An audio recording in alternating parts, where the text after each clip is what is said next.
Welcome back to We Got Goosebumps, a podcast dedicated to the landmark horror series for children, written by R.L. Stine back in the 90s. I'm your old granddad who doesn't tell you scary stories anymore, because every time I shut my eyes, it's a kaleidoscope of dementia. Dylan. And I'm your hired help who lives in the guest house, and boy, I am not very smart. I'm Travis. Hi. Hello. Today we have number 20 in the series, which is The Scarecrow Walks at Midnight, which was released in May of 1994. So again, seasonally appropriate book. It's summer vacation for the kids. They're going out to see their grandparents. Yeah. But the corn's already kind of high. Corn's kind of high for me. Oh, yeah, but there's magic. Right. There's a lot of magic in this. So you just have to assume that any seasonal things are not me paying attention to seasons in the book, but rather magic. Magic? I believe it. There is some magic in this book. You're going to have to hope you brought a lot of spackle. I feel like there's only a little bit of spackle that you need. Well, really? No. There's only one spot that needs to be spackled, but it involves a lot of spackle. Yeah. Yeah, it's like trying to spackle a doorway shut. It is, oh boy. It's like... I hope we're talking about the same one. Yeah, it would be hilarious if we both get to the end and you're just like, and they're still eating cherry pies. I'm like, no, what? No, that wasn't the... No, was no. it? That No. Travis. Oh, boy. Well, I tell you what, though, bud. I grew up beside a farm. I did. And they're never not creepy. They're old. Barns are old. Everything's creaking in there. There's all kinds of animals and rodents and snakes living up in there. And especially, it wasn't even our barn, so I had to be constantly afraid of being caught trespassing while I was up there jerking off. They're creepy, man. Farms? What about you? I did not have those same experiences that you did. Although my grandparents, they live out in the rural-ish area, not really on a farm though. But they did have an apple kind of orchard, 10 to 15 apple trees like scattered around their property, and so every fall we'd go up and pick apples and do that kind of stuff. But not really a farm. That's nice. It was just my grandparents like to grow stuff in their retirement. When you say grow stuff, do they grow, like, fun stuff in their retirement? Are they those kind of grandparents? We can talk about this off air. Okay. I've already talked to you about this off air, and you didn't take me up on my offer, but whatever. Oh, man, I got to start listening to the things you say. Well, even growing up beside a farm, I was always a little bummed as a kid that no one ever used actual, like, scarecrows, like, that you would see in storybooks or you'd read about. No one ever did anything like that. I never saw anything cool. Maybe like once or twice, but it was usually just a seasonal decoration. It wasn't actually for use. But nothing beats like in a lot of movies would do that. They really work up that scarecrow trope, make them look nice and creepy out in the middle of a field. Remember that movie we watched for your other podcast, Split Up, Night of the Scarecrow? Yeah. That's good. Yeah. That's good Scarecrow. Oh boy, I forgot about that movie, and all of a sudden, have you ever had that where it's just like you completely forgot about an experience, and then all of a sudden it comes back, and you're just like, oh, that's why I'm scared of spiders. Like, that's kind of like what just happened. It's like, oh, that movie. It's like, oh boy, it is so Wait, do you think this amazing. book is a prequel to that movie? It could be. I don't want to imagine a world where it's not. Yeah, folks, you need to watch Night of the Scarecrow. It's like a Hallmark movie from 1980. Oh my god! I bet you. No, it's not a prequel. That was Stanley's like dad. You think that was his dad? Okay. Yeah, and that's why Stanley's got this fixation on scarecrows, because like his dad was murdered while dressed as a scarecrow. Right. Not much of a spoiler happens in the first 25 minutes. Yeah. Awesome. Well, we've cracked the code. I mean, it's also on the back of the box. Yeah. No, that's fair. That's a good point. But yeah, the scarecrows though, any experience hanging out with them, doing stuff? No, actually, that you don't really use scarecrows to chase away crows from apples. Usually there's more than enough apples, and the only thing you really have to worry about eating the apples is the deer. You get a scare deer? That's a gun. Yeah. Okay. They get. My grandfather's like, they get so scared they fall down and don't get up again. And I was like, Grandpa, I know what hunting is. I saw Bambi like when I was 5. Like kid knows what happens to deer. Let's eat. Yeah. Yeah, I guess personal ties to this story. I did spend a lot of time on farms, but not a lot of times with scarecrows, so not a lot of overlap, unfortunately. Oh well.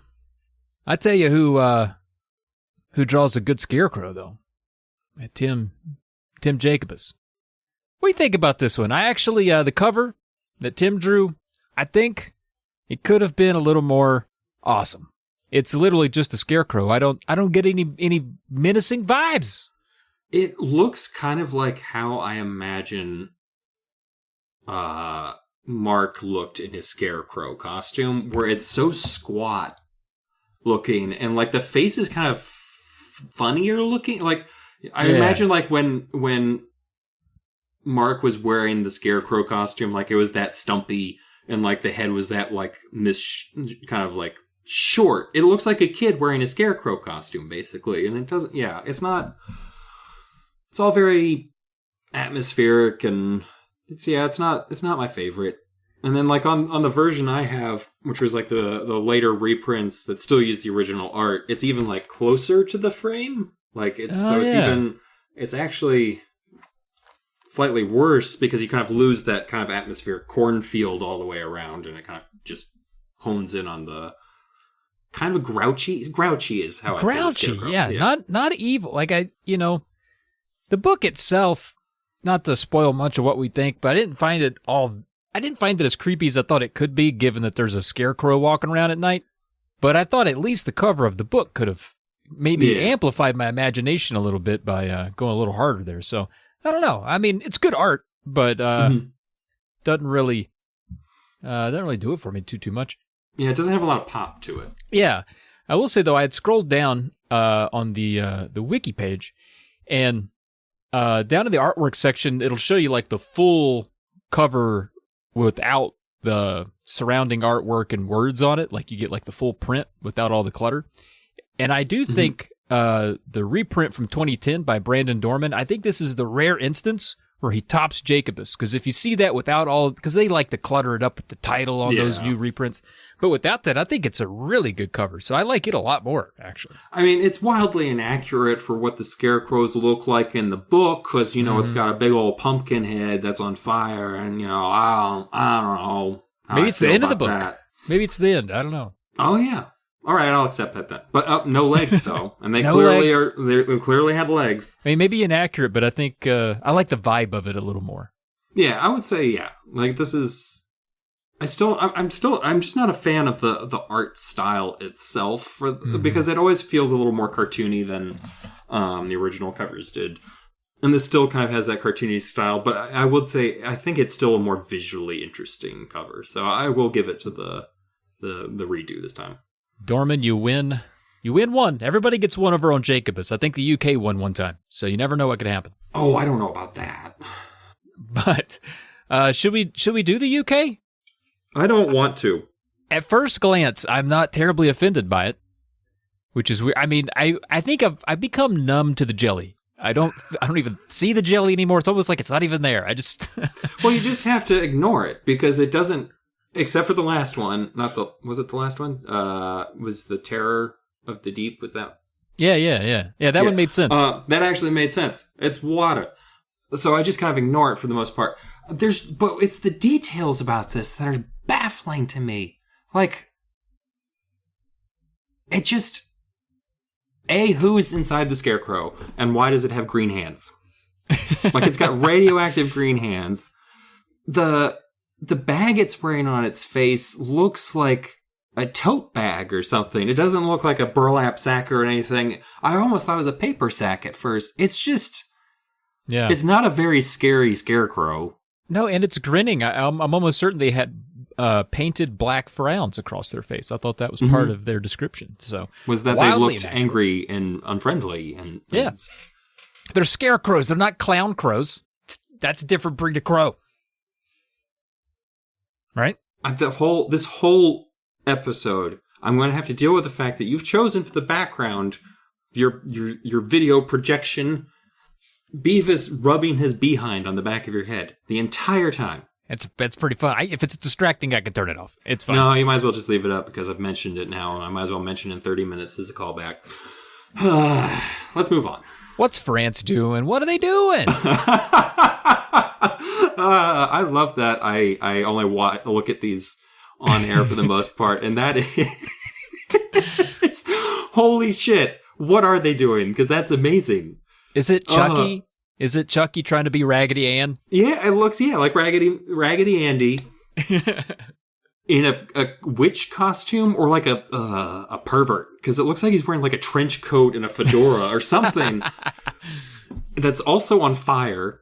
It's like they tried to get everything from the ending in one image for you. That's another one of these rush jobs where they're like, all right, just read the last page and draw something. Scarecrow on fire. This has to be done in 8 minutes. Come on, let's go. The light shining out of its eyes, is that because of the fire or because of the unholy spell? Because I could go either way, where it's like the back of his head's on fire, so the firelight, but then why is the firelight coming out of his mouth too? I don't know. I didn't understand that. So that must be the evil. The evil that's... The permeating stare, yeah. It's a neat effect. I don't hate it. I think it's interesting. Oh, it's even bigger here. Oh my goodness. Oh, even bigger. Yeah. And then, what do we got here? Indonesia. They were up to something. They sort of got like a scarecrow wizard. It's like if Gandalf were a spider, and a ninja. I don't know. It's a lot of lines. Yeah. Also, this doesn't look like this looks like something that's gonna like molest the children. I'm gonna be honest. I'm just gonna put that. This doesn't look like a murdering type creature. This seems like a sex criminal scarecrow. Like I'm not something a fan. awful. I mean, it's terrifying in a whole new way, I guess. Yeah, that does up the stakes. Yeah, I'd catch that guy on fire. I don't understand, like, is he holding straw, or has he got the super long backwards fingers? I don't know. Is that a broom on his head? I'm gonna do a quick Google here, because I'm curious. I was just trying to see if I could literally translate what the title is, and maybe like, oh, that's a specific kind of Indonesian scarecrow beast that children would be familiar with if they like, no, that's what our scarecrows look like. They've got actually razor blades that are 7 feet long that come out of it. It's like, what? Yeah, they're made of lawnmower parts. Not my favorite cover out of Indonesia. I will say that. Right. But dude, my favorite cover is the Korean cover. Oh, I think it's so cool. Holy shit. That thing kills villages. That's not something you're stopping. Like that thing, that's the thing that the family the whole time is trying to stop and just picks them off one by one. And the last person thinks they figured out how to stop it and it eats them too. Like this is some unstoppable nightmare that's existed before humanity. I love it. I love the art style. I know. I love what they do with color too. Mm-hmm. Like sort of like it's burning in the background and you can just tell it's painted, but it's so visceral and it's so cool. He's got, I think it's a scythe or something, a pitchfork probably. Yeah, something. But maybe they couldn't show what it was because it's like, don't put a bladed edge on a kid's cover, but you can leave this horrifying nightmare. Like, this does not look like the fire is stopping it. Let's be clear. It looks like it just came through the fire and it's just like, thank you for bringing me to hell. And it's just like, then it just kills them all. Like, it doesn't look... Dude, it's so cool. And it's kind of grinning. I wish I could get like full-size prints of some of my favorite covers. Me too. I mean, I'm sure you can. I'm sure there's like an Etsy person doing stuff probably, or maybe Goosebumps that has some store I'm not aware of. But that would be an easy buy for me. That's a cool one. If any of our Korean fans, as they're going through Korea, happens to see a large poster of that particular Goosebumps book, please let us know. Please. Buy 2. We'll pay you right back. Jeez. So I'm going to have to give it to Korea this time. No, Korea has actually made Scarecrow scary to me because I wasn't that scared of Scarecrows to begin with. But then to see Korea's version of a Scarecrow is like, no, I can be properly terrified. Did you flip through the covers, by the way, and see the lovely children's shirt they made out of this book? No. And just skip ahead a little bit in the international covers until you get to the merch section. Like, if you see stickers, keep going. Okay, is it... It's hideous. It looks like a baseball, right? His face? Is that what it is? Yeah, or a mad ball, like the Scarecrow is a mad ball. But look at the sheen on the back of that shirt. Like, that paint that they put on there, like, it would have been like wearing a sheet of plastic on your back as a child. And then, like, the sun's beating down on that black... Oh, God, it looks horrifying. We should see if they make those still, too, because those are awful looking. Awful and very of the 90s, like, of a time. Oh, yeah. Sure. Oh, something Andy would have definitely wanted to wear. Yeah. Oh, yeah. Oh, yeah. Yeah, there's some cool Scarecrow guy merch. But, we've done the covers. It's time to crack it open. Crack what open? The cover. Oh, right. Get to the words. Oh, yeah. We talk about the book at this point. I forget it every time. Silly you. Chapter 1. Jodie and Brother Mark. Wait. Oh, they took the train to get there? Man, I missed some shit when I'm reading where I'm just duping along. Like, I didn't really pay attention to how they got to Grandma and Grandpa's Same. Like, when I typed out the notes, I was like, when was there a train? I guess this is how far out they are that, like, there's cars can't even get out here. Yeah, that's fair. But so, Jodie and her brother Mark arrive at the train station, going to see their grandparents for the late summer, I'm assuming, with the corn coming in, like midsummer, like mid to late summer, maybe like somewhere in there. I don't know how corn grows. I come from a state where tobacco is the only vegetable we grew, so... I know it's short for a long time, and then it gets tall, and everybody's like, whoa! People in Iowa get excited. They're like, I can't even see around the corner! The corn's so tall! Is that what they do in Iowa? I've been there, and the corn was short, and then I went back later, tall. Couldn't believe it. That is remarkable. We're going to move right along. So, Mark's real slow and lazy.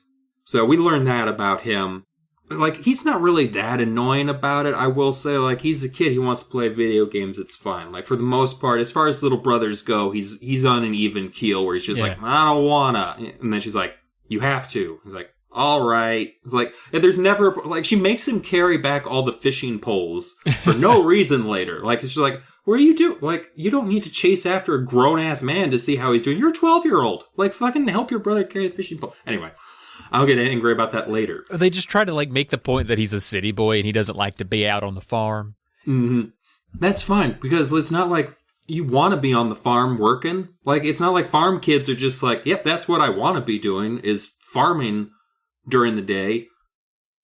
Right? Like, it's not like... Some might, but there are better alternatives, Instead of the grandparents, we get Stanley showing up to pick him up from the train station. Stanley has been around for a long time. The kids have known him the whole life.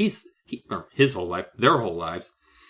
He's the hired hand who lives on the property, so immediately suspicious of being a murderer. Yeah. A murderer. I'm just going to say murderer. It's like chapter 1. As soon as he was introduced, I was like, well, he's got something to do with it. Oh, yeah. With whatever this is. And he's not very bright. It's not just a couple cans in the six-pack. It's like there's one can still in the ring, I feel like. It's not a six-pack, it's one pack, and that's Stanley. Yeah. He also sounds like Alfred E. Newman stretched out. Like, he's got big old ears and just looks like a goober, basically. He's a goober. Like, he's just 100% goober. I'm going to find out that's a real racist term from Alabama at some point. I did not know goober meant that. Is that why we keep getting low ratings on Spotify? I didn't know what goober meant. That's my bad. But, of course. Let's talk about what Mark brought on the trip, because this made Travis extremely excited. He never gets to talk about what they bring on trips, because that's always like chapter 1. So Mark has a walk in his backpack, what he brought to him to his grandparents' farm. This city kid, a Walkman. 30 tapes for that Walkman. 30 tapes. God, each one just a single album. Like, that's just crazy to me. He only brought like 300 songs with him. Crazy. So, comics, a Game Boy, and at least 50 games. I think that's what she said. It's probably not exactly 50 games. She's probably exaggerating. It's like 10. It's like, how rich were they? How many kids like, well, you know, you go to Toys R Us when they're like way marked down because like no one ended up buying like whatever the fuck. I mean, you name it. Cat Trap, Alleyway. Yeah, all those games. And get them for like $10 or whatever. So, but he just has 50 crap games and like one good game. And it's Tetris because it was a pack-in. Was it a pack-in for the original Game Boy? Yeah. But it's 1994, so it probably wasn't the pack-in at that point. Could have been. So they're visiting the grandparents. Jodie's been told by her parents, and this just shows you what an inseparable child she is, that when her parents are like, make sure that Mark doesn't just sit on the couch and he gets out and sees the farm. And she's just like, will do, understood. That is now my job. Like, no, they were just teasing Jodie. You don't have to ruin Mark's whole trip. To be fair, she's also not that bad. They're kind of laid back kids, except for the fact that Jodie's got allergies, which is just, the moment that got introduced, I was like, I don't want to have to read about sniffling for 30 pages, 30 chapters, and that is unfortunately what we did get. 30 chapters of sniffling. So, but Stanley's bringing them back, which is concerning because I don't think Stanley should have the care of children at all. He should not be a caretaker. Like, I don't even understand why the state didn't take Sticks away from him. We'll get to that later. Sticks is the name of his son, not a collection of sticks. Anyway, he just says nonsense. Like, when he first met up with the kids were like, I'm this old. And the other kid was like, this old. He's like, that makes 23. And they're just like, ha, Stanley. Like, he just says non sequitur nonsense. It's hilarious. So they're in the truck, head back to the farm, and Stanley's talking about the Mortimers who live just down the street. And then he's just like, the Scarecrow walks at midnight. And Jodie's just like, what the fuck? And like, Stanley's like, and over there, Mortimers, they left the tractor, and I think he must be sleepy because it doesn't go no more. And like, that's just, and just goes on with his day. And Jodie she finds that a little peculiar, even for Stanley. Bum, bum, bum. Stanley is just, to me, in my head, he is just Goofy. He's Disney's Goofy, just wandering around a farm, not understanding what's going on and trying to be helpful. But Jodie likes the farm, and if there's one thing this book has in it, it is descriptions of sights, sounds, and smells of farms. Every page is like, Jodie felt the cold breeze of the corn air over her. I could tell this was annoying you, but for me, a city boy who thinks of like going out to the country as like seeing my grandparents and make, like, I view the farm the same way these kids do, where it's just like, I'm gonna go see my grandparents and my grandmother's gonna make big breakfast every morning, and then later when I get older I realize that that was a lot of work for her, and like she's not gonna, like, maybe stop pressuring your grandmother when you're 22 about making chocolate chip pancakes all the time. Anyway, so like I actually really did enjoy the descriptions, but you're just like, I don't need to fucking learn about my home. Fuck off, R.L. Stein. Every page was something. It was just the farm spread out in front of us, and I just love the sweet smells and the sounds of the cows way far off, and the tall stalks of corn all swaying in the wind. It's like, yeah, I get it. It's a pick a screensaver from the Microsoft Windows catalog. You just described it. But anyway, also Grandpa and Grandma are here. Kurt and Miriam. And they seem like a cute old couple. Old Grandpa Kurt's got a bit of a limp. Has a hard time getting around. That limp's gotten worse since the last time Jodie came down. Both grandparents are a little slower now, too. And Jodie's like, gosh, it's tough seeing them about once a year. You watch them age faster, you know? Every time you come by, they just a little slower, a little more aged, making her sad. I was just thinking, like, how most of these books touch on, like, childhood fears and stuff, like moving to a new home, moving to a new home, going to stay with that creepy relative that you don't know very well, and now you have to live with her for 3 weeks. Moving to a new home. Like, these are all like these different like fears that like or the humiliation stuff that happens at like in going to school, and like and just competing with your sibling about, and just being like, am I just shittier than she is and I'm never gonna be as popular as my twin sister? Stuff like that. This one touches on the knowledge that your grandparents are getting older and closer to death. Like, this is a pretty hard hit. Like, and it like keeps coming up, and you find out it's not them just getting old. It's like the most insane plot twist, I guess. But like, this chapter was a bit more, a little bit rough. It had a bit of a sober tone. Like, reading it, it was like, people do get old, and I bought into it. I wasn't expecting there to be any other reason why the grandparents would be different. But Jodie's noticing it pretty hard. Mark seems pretty dumb about the whole thing. He's mostly upset that Grandpa Kurt never got cable over the last year. Kind of maybe seemed like Grandpa Kurt said, maybe, and then never did. And so Mark doesn't get to watch MTV, so he's sad about that. And Miriam, Grandma, she gets to talking, and she brings up Stanley Scarecrows are out there. Yeah, we got Scarecrows now. And Grandpa Kurt's like, hey, changes the subject. Don't want to talk about Scarecrows. And that's weird. Jodie catches that. She's like, oh, that was strange. So Kurt changes the subject by being like, Stanley, why don't you take the kids around and give them that farm tour we give them every year? Because within a year, they'll forget all about the farm. They won't know the way around. Every year, we got to give them a tour, these stupid children. You got to let them know where things are.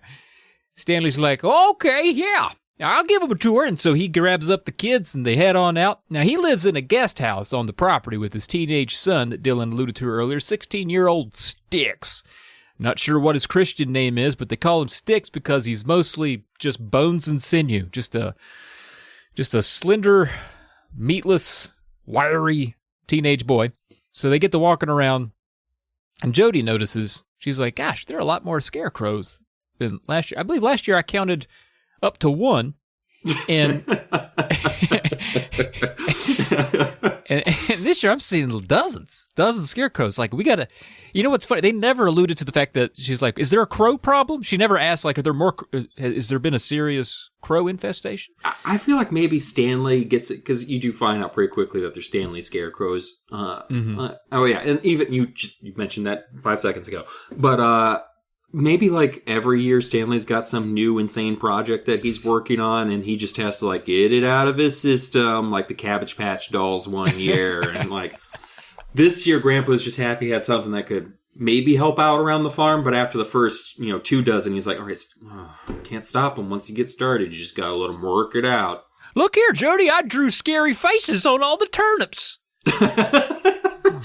And then I put them back in the ground. Why did you do field of rotting, scary turnips. Like, you pull them up, and they're very well done. And you just pull them up, they're rotting and wrinkled. And I'm just like, oh, jeez. I actually like that. But no, Stanley, he takes them by the corn patch. Probably don't call it that. Probably cornfield. And he gets a piece of corn. And he gets shucking on it, as you do.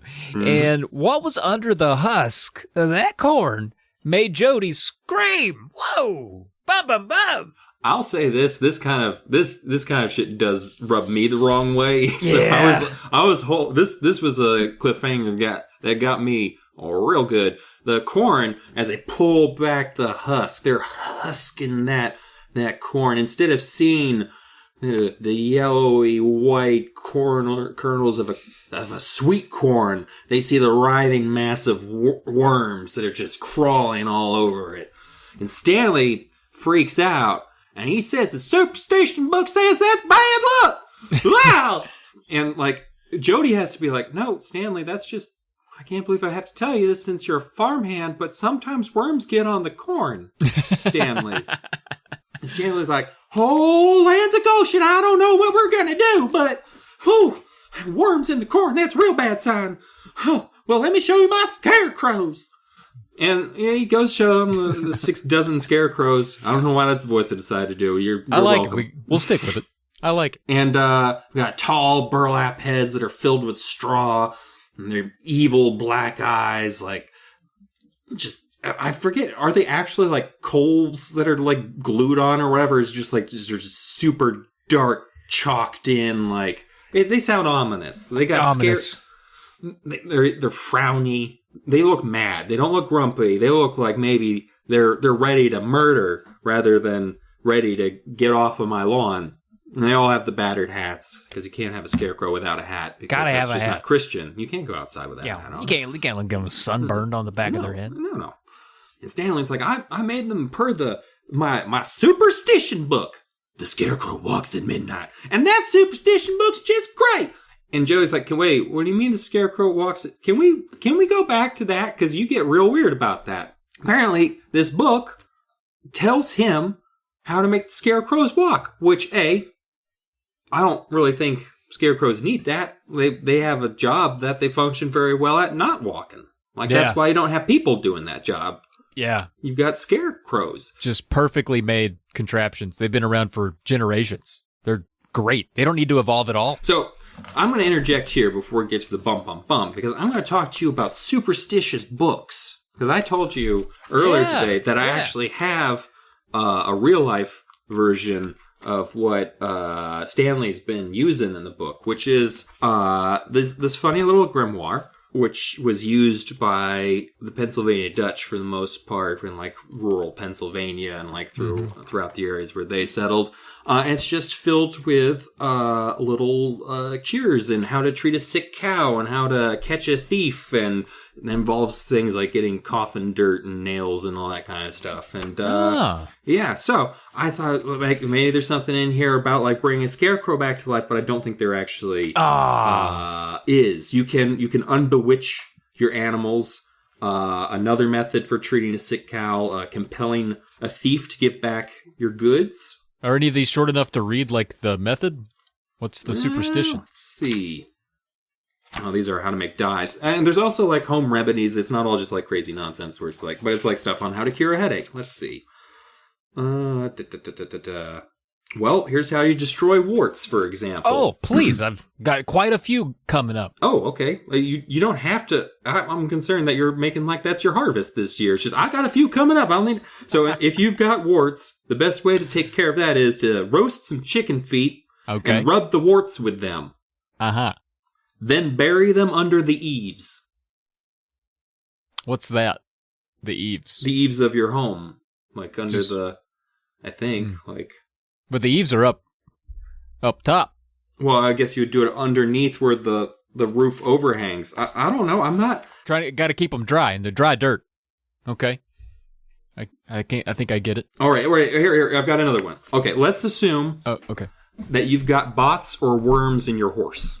Yeah. I mean, yeah, of course. You must mention the name of the horse and say, "If you have any worms, I will catch you by the forehead. If they be white, brown, or red, they shall and must now all be dead." Mm-hmm. You must shake the head of the horse 3 times and pass your hand over his back 3 times to and fro.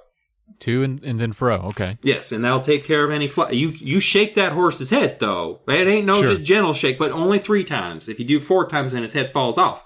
That's why I gotta stop. Wow. So this is essentially the same book. He might have had a different version. Maybe had a sequel or something. Huh. Or here, a remedy for burns. This will be the last one because I know we've got to move on to the 30 other chapters.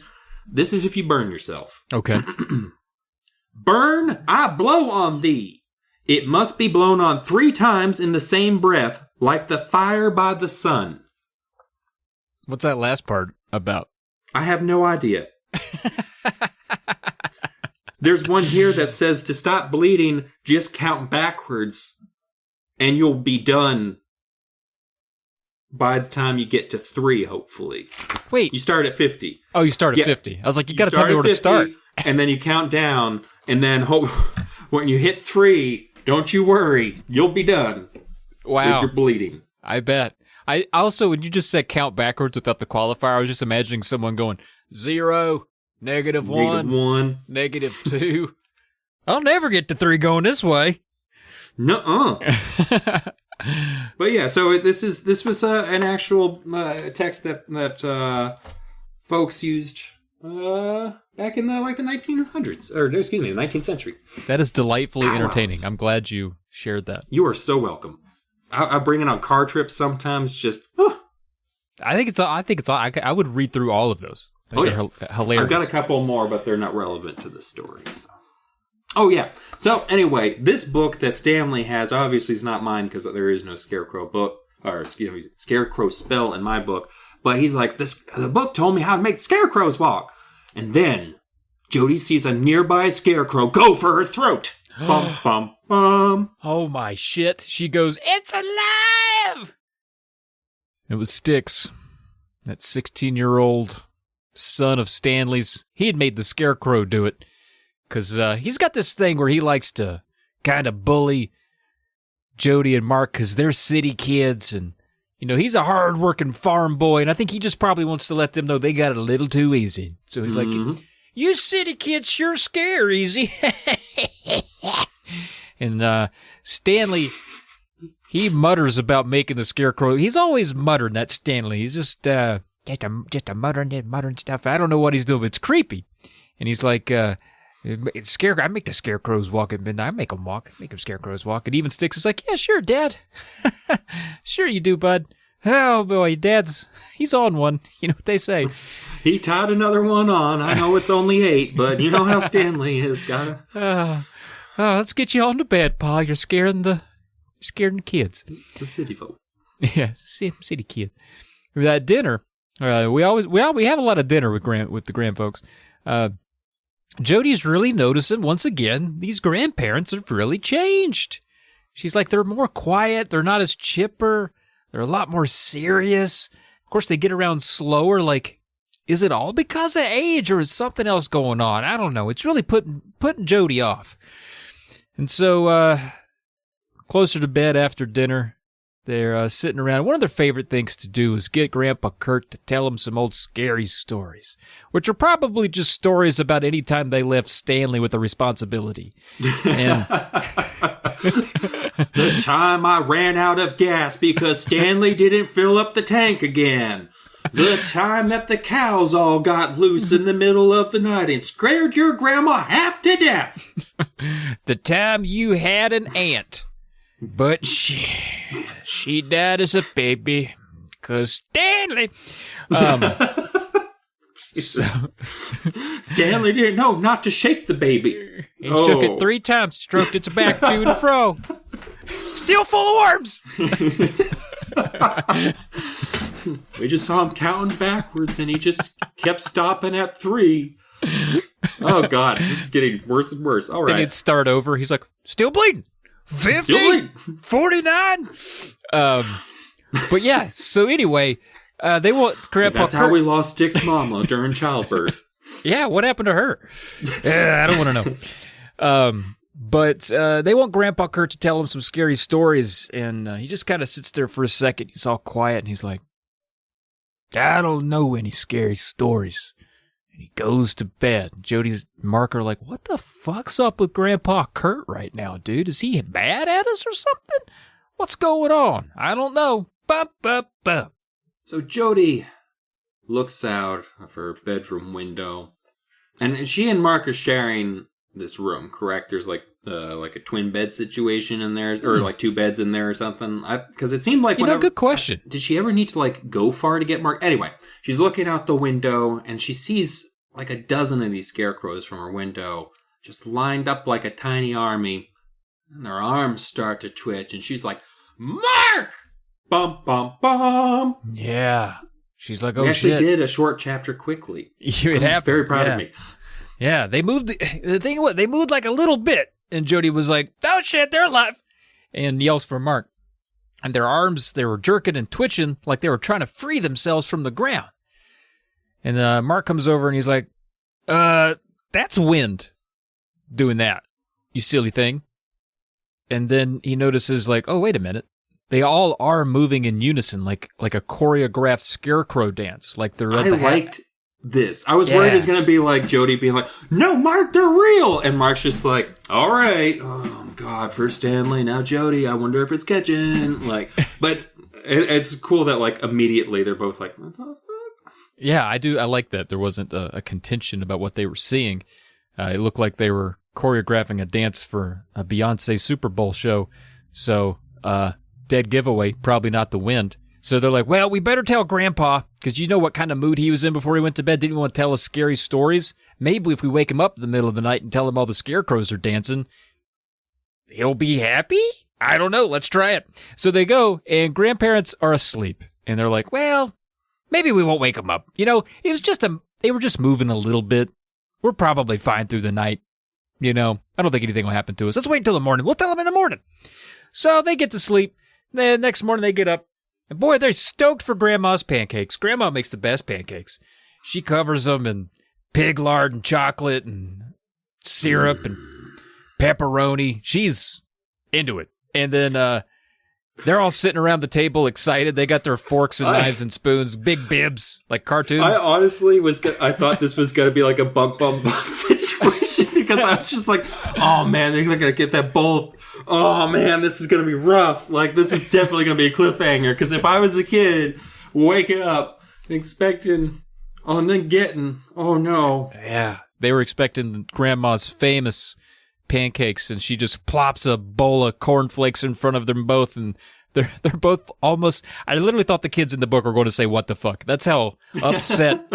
I was like, "You can't." Oh, okay. I thought he was going to say, "What the fuck," but they didn't. She said, "Oh, I stopped making the pancakes, darlings. They're too fattening. They're too fattening."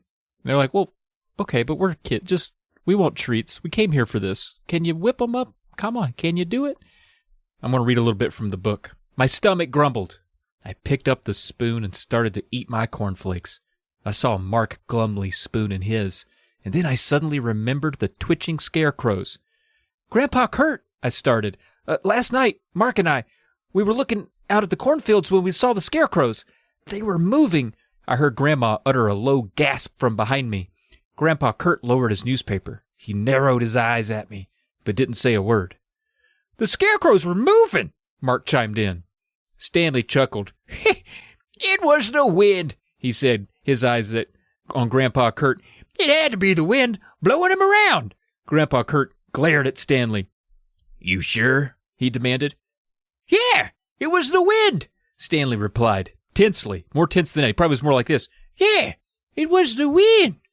Like that. That's a little more tense. "But they were trying to get off their poles," I cried. "We saw them." Grandpa Kurt stared hard at Stanley. Stanley's ears turned bright red. He lowered his eyes. "It was a breezy night," he said. They move in the wind." "It's going to be sunny today," Grandma Miriam said brightly from the sink. "But the scarecrows," Mark insisted. "Yep, looks like a real pretty day," Grandpa Kurt mumbled, ignoring Mark. He doesn't want to talk about the scarecrows, I realized. Is it because he doesn't believe us? Grandpa Kurt turned to Stanley. "After you take the cows to pasture, maybe you and Jodie and Mark can go do some fishing at the creek." "Maybe," Stanley replied, studying the cornflakes box. "Maybe we could do just that." "Sounds like fun," Mark said. Mark likes fishing. It's one of his favorite sports because you don't have to move too much. There's a really pretty creek behind the cow pasture at the far end of Grandpa Kurt's property. It's very woodsy back there, and the narrow creek trickles softly beneath the... Oh, God, all these fucking descriptions. And the narrow creek trickles softly beneath the old shade trees and is usually filled with fish. Finishing my cereal, I turned to Grandma Miriam at the sucks! The country sucks, R.L. Stein! Fuck you! It's just full of sadness and poor people. And mosquitoes! Where's the description of the mosquitoes, R.L. Stein? Where's the biting flies? Where's the fucking biting flies? There's not Toys R Us for 2 hours. Finishing my cereal. Life was hard. Finishing my cereal, I turned to Grandma Miriam at the sink. "And what are you doing today?" I asked her. "Maybe you and I could spend some time together and..." I stopped as she turned toward me and her hand came into view. "Oh!" I let out a frightened moan when I saw her hand. It was made of straw! Ba-ba-bum! Yeah, she was holding a broom. It's way too early for, like, something really messed up to happen. Come on, buddy. Her hand's made of straw. Nope, she's just holding a broom. Chapter 7, and her grandma's already a scarecrow. I don't think so. Broom. Like, it's either a dream or it's a broom. That's what I always say. When you're reading these, and for the first, 13 chapters, all the cliffhangers, how often are you just like, whatever? It's not even... I mean, those worms did scare me. The worms are good. Although, I will say, because I do very, very vividly remembering, it's like, I bet this is some bullshit right before I turn the page for that one. And then I was just like, oh, that got me. So I do that, yes, to answer your question. But then after 13, it's like, oh shit. Okay. Know what's going to happen. Because there might happen? actually be something really fucked up on the next page. Like, You never know. Yeah. But no, this time it's just a bro. So Stanley takes them fishing, and then what happens is a little bit of chapter padding, because it turns out that according to his book, you've got to walk around the barn 3 times before you go fishing, because that's where you get good luck for fishing. And so, I'm the werewolf. So, Stanley takes them out. Mark's unhappy. Mark is like, I feel like Mark is like just dragging him, everything that he's carrying behind him, if he's carrying anything, just they get around the barn, they get down to the creek, and they're fishing, and it's exciting fish descriptions. When all of a sudden, yeah. This whole chapter is just babbling brooks and breezes and smells.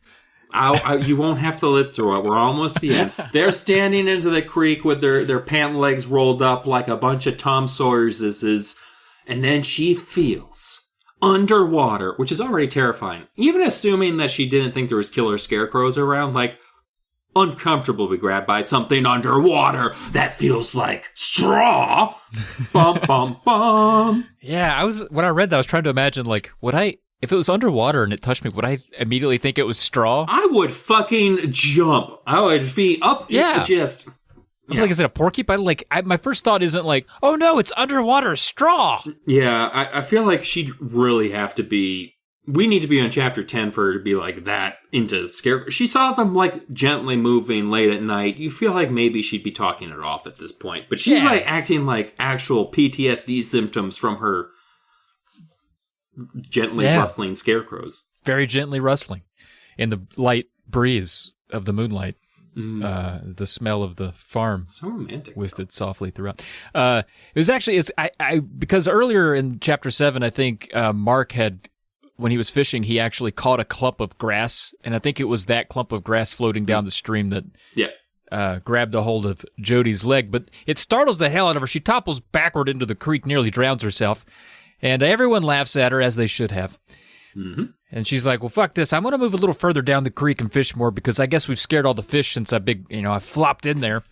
That was one of Stanley's best lines, though, because he seemed sincere at the same time, where it's just like, I'm sorry, I didn't bring any towels, Jodie. I didn't know you wanted to go swimming.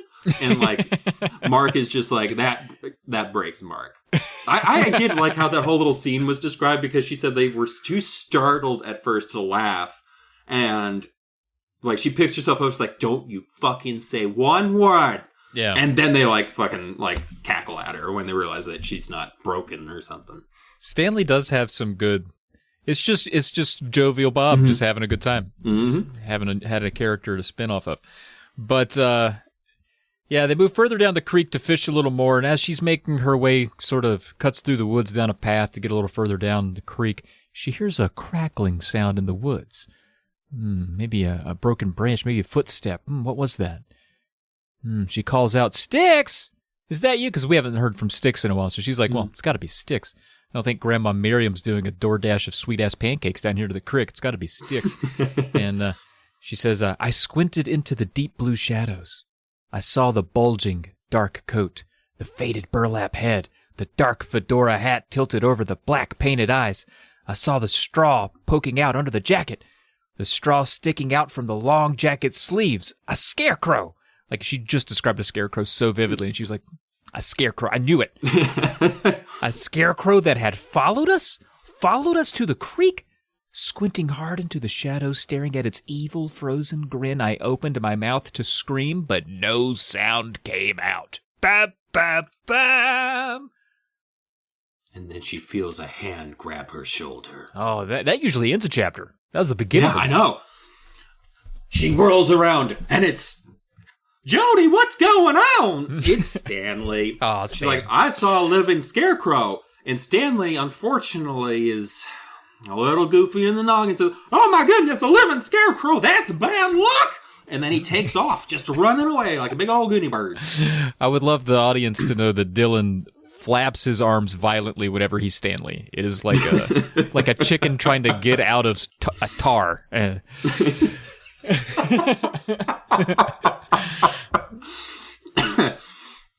But so she points to where the scarecrow was. Oh, that's what all of them are. When they're together, they're a scarecrow. Oh, no.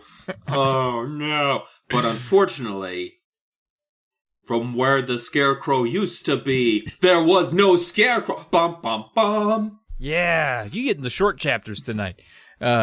Stanley's looking pretty scared because any insinuation that a scarecrow is alive is kind of like his trigger word or trigger phrase, because he's like, what? Oh, no.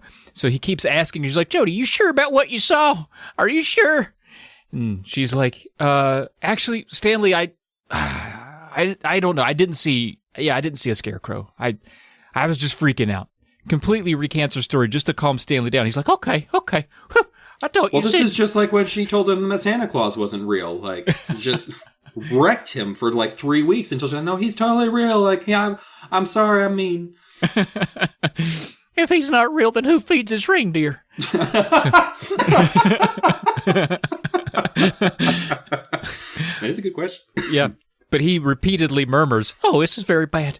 This is very bad. Oh, this is bad. And he runs off into the woods, just a dead sprint. I imagine high knees and lots of elbows just running through the woods. And, yep, just like Dylan is miming for me currently. And Jodie is like, well, shit, where does he go? And so she chases after him because she's worried about him. And she's like, I'm going to go see where Stanley's going. Then I'm going to tell Grandpa about all this because he can fix this. And Mark, here, hold my fishing pole. I got to go. And she runs away. Mark's just standing there holding 2 fishing poles like, what the fuck has just happened? I was having a great day fishing. So what? I caught a clump of grass.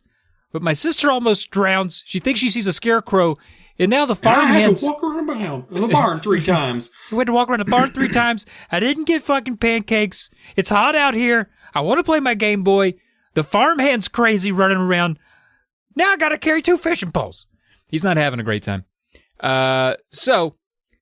back to, we leave Mark behind. He probably dies. I don't think we hear from him again for a while.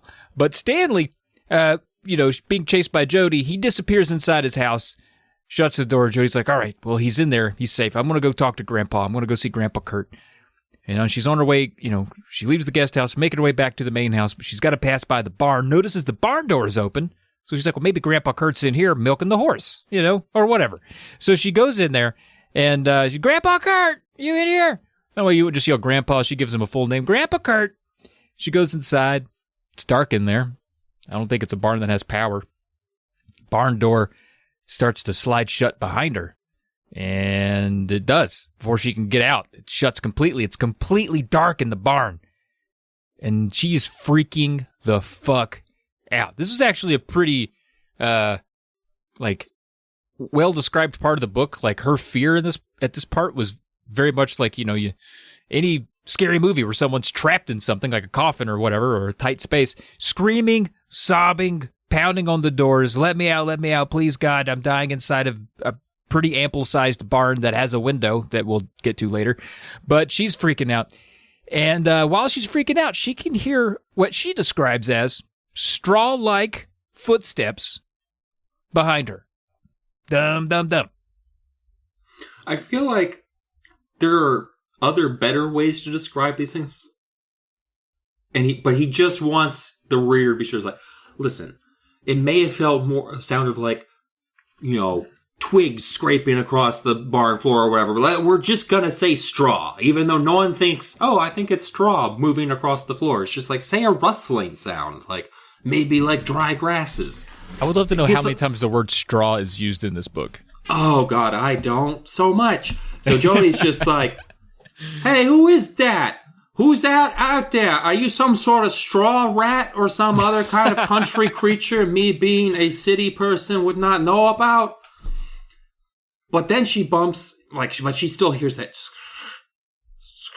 like maybe the sound of a broom sweeping across the ground. And Jodie's like, I don't like none of this because they told us stranger danger. This is clearly a stranger. He probably wants to sell me some narcotics. And Dare's taught me no. She bumps into a ladder and she's like, oh, a ladder that goes up. Maybe it's a fire escape. She climbs up it, trying to get away from that spooky critter that's coming after her. That might be a drug dealer or might be a living scarecrow. Or a broom. or broom, goes over to the hayloft window, and she's like, oh, sweet, there's the rope that me and Mark, we used to swing on together back when we was pretending we was from the country. She looks down, because now she thinks maybe I've got a way out of this situation, just like that time that I was stuck on the L train tracks and I didn't know what I was going to do. Well, let me tell you, that's a tale from... She's a real city girl in this chapter. I appreciate just that. All of a sudden, yeah. We need to really differentiate the narration of the tale. So Jodie looks down, and then she just screams from surprise and horror from what she sees down there. Bum, bum, bum. Well, you didn't sell that one hard. What she sees down there. Yeah. She sees a scarecrow outside the barn door, apparently standing guard. Weird. And it hobbles around the barn, which I imagine it to hobble kind of cute. Just a little scamper. And do you think it was like... Yeah, that's what I'm kind of like a teeter-totter. Moving side to side. Yeah, yeah. Yeah, that's what I kind of think. Like its legs don't move. really... Yeah, so it's just kind of like moving... Yeah. Yeah, I love the visual. And you're welcome. Yeah, and I guess her scream startled it. Like she sees it, and she's like, ah! And it was like, oh shit! And then it ran away. So Jodie climbs down this rope, runs around the barn real quick, just to kind of make sure that what she saw is what she saw. Like, did I fucking just see a scarecrow walk away from me? And when she does turn the corner, she runs, bam, right into Sticks. They hit each other head on. And she's like, Sticks! I just saw a goddamn scarecrow! And in that moment, it snaps in her head. She realizes, wait a minute. Scarecrow went back here and Sticks came out from around here. At that point, she knew she had solved the whole goddamn mystery. Bam, bam, bam. I was a little disappointed when we turned the page on this one, to be honest with you. And she's just like, it hadn't been a scarecrow. What did our parents always tell us, Mark? It's got to be a con. Look for who benefits from this situation. Clearly, it's Sticks. Because Sticks, he doesn't like us city kids because we're too smart for him with him and all of his country learning. He probably just knows how to fuck a pig sideways. Meanwhile, we're learning how to be congressmen and rule the whole fucking country. So anyway, I don't even know where I'm going with this at this point. I'm so sorry. So, but she's just like, Sticks had to have been the one. He's the one who's so skinny they looks like Sticks. He could easily get into a scarecrow thing, do a bippity-boppity-boo down at the creek and at the barn and trying to fool us. She's like, I accuse you, Sticks, of being a no-good Nick. And Sticks is just like, what are you talking about? Like, I have kind of a rough childhood. I live in a guest house on your grandparents' property, so that kind of makes me like the son of your grandparents' servant, not high social standing to start. I don't know why he's talking like he's from the city now, too. But anyway, Jodie's so, upset at Sticks, too, because she even says, even Stanley's getting spooked by these, the scarecrow nonsense. You need to knock it off. And Sticks gets, upset now, because he's just like, whoa, whoa, whoa. Not at Jodie, but she's like, whoa, whoa, whoa, whoa, whoa, whoa, whoa. What do you mean my dad knows about the... And he's just like, I gotta find him before he does something awful. And Sticks books it, yelling for Stanley. He's just like, Stanley! Paul! Put the book down, Paul! Put it down! We told you can't read! Yeah, that's what I assumed from the minute I met Stanley he couldn't read yet. The whole book is predicated on him reading a book. Well, and he has trouble with the big words, too, which is... Maybe don't be reading the big scary superstition book, but whatever. So they don't see hide nor hair of Stanley until late that evening, and he's brought the book with him to dinner. And Stanley goes up to Jodie, and there's a lot of people telling other people not to tell other people things. And this is sounding a little suspicious and problematic in a lot of different ways. A bad situation when adults are telling kids not to tell other adults things. But Stanley's like, hey, Jodie, Don't tell your dad. Oh, God, I don't even know his voice anymore. I'm the werewolf. Stanley tells Jodie, I'm not going to get it back in time. I went too far north. So Stanley tells Jodie not to tell her grandfather about the scarecrows, which Jodie is just like, okay, I already did. I think you were even there. I was telling him I saw the scarecrows moving last night. But fine. So, I'm going to read to you from this work. because we do enjoy a dinner table scene. Oh, yeah. We got goosebumps. Stanley was still reading, jabbering away as he read, as Grandma Miriam cleared the dinner dishes. Mark and I helped. Then we took our seats as Grandma Miriam carried a big cherry pie to the table. Weird, Mark whispered to me, staring at the pie. He was right. Doesn't Grandpa Kurt like apple pie? I blurted out. So at this point, I was just like, so his favorite is apple pie. Who gives a fuck? Yeah, but then it gets better. You could love apple pie and still eat other pie. Yeah, but then it gets good. Don't worry, kids. Hold on. Let me get there. Grandma Miriam gave me a tense smile. Too early in the year for apples, she murmured. But isn't Grandpa Kurt allergic to cherries? Mark asked. And that's just like, okay, we understand that people like to switch it up, but Grandpa can't even eat the pie without dying. So, Grandma Miriam started cutting the pie with a silver pie cutter. Everyone loves cherry pie, she replied, concentrating on her work. Ooh. Is Stanley like Grandma's cherry pie? And Grandpa's allergic to her cherry pie. Oh, no. But meanwhile, Stanley likes to dive right in. I like it. Everyone loves cherry pie. Everyone, she replied, concentrating on her work. Then she raised her eyes to Stanley. Isn't that right, Stanley? Stanley grinned over his book. It's my favorite, he said. Grandma Miriam always serves my favorite. So it's a little weird, and I feel like you probably, and I probably clocked to maybe what's going on. If not at this scene, then maybe at the previous scene when they're eating cornflakes because Stanley likes cornflakes. Yeah. But it seems like we've got another Aunt Catherine magic cat situation where we've got some relatives who've been hornswoggled into servitude by a magic wielder. It kind of reminds me of when Ben Stiller's character is being mean to Adam Sandler's grandma in Happy Gilmore. He's like, shut up, old lady. Like when he gets her alone, he's like real mean to her. It's like how Stanley is with the grandparents. He's like, when he's not around the kids, the accent goes away and he's like, I told y'all, only feed me cornflakes and cherry pie. And they're like, oh shit, okay. Yeah. Jesus Christ. Jesus Christ, Dan. He's fucking serious right now. He didn't do any of his goofy mannerisms or anything. Oh, God. Ooh, now it's even scarier when he does the mannerisms, because then, like, what's that about? It's kind of like when Aunt Catherine's like, do you have to be a cat all of the time, even when other people aren't here? Because it's a little weird when you're dressed as a cat. Yeah. It's just the two of us. Like I change your little litter box. It's fucking weird. And, like, they come out human-sized. It's really gross. Like, I can't. Can you just use the toilet? Although, to be honest, human pee would probably smell less worse than cat pee. Yeah, like I've been inside the New York City subway, and I would take that over being inside of a litter box.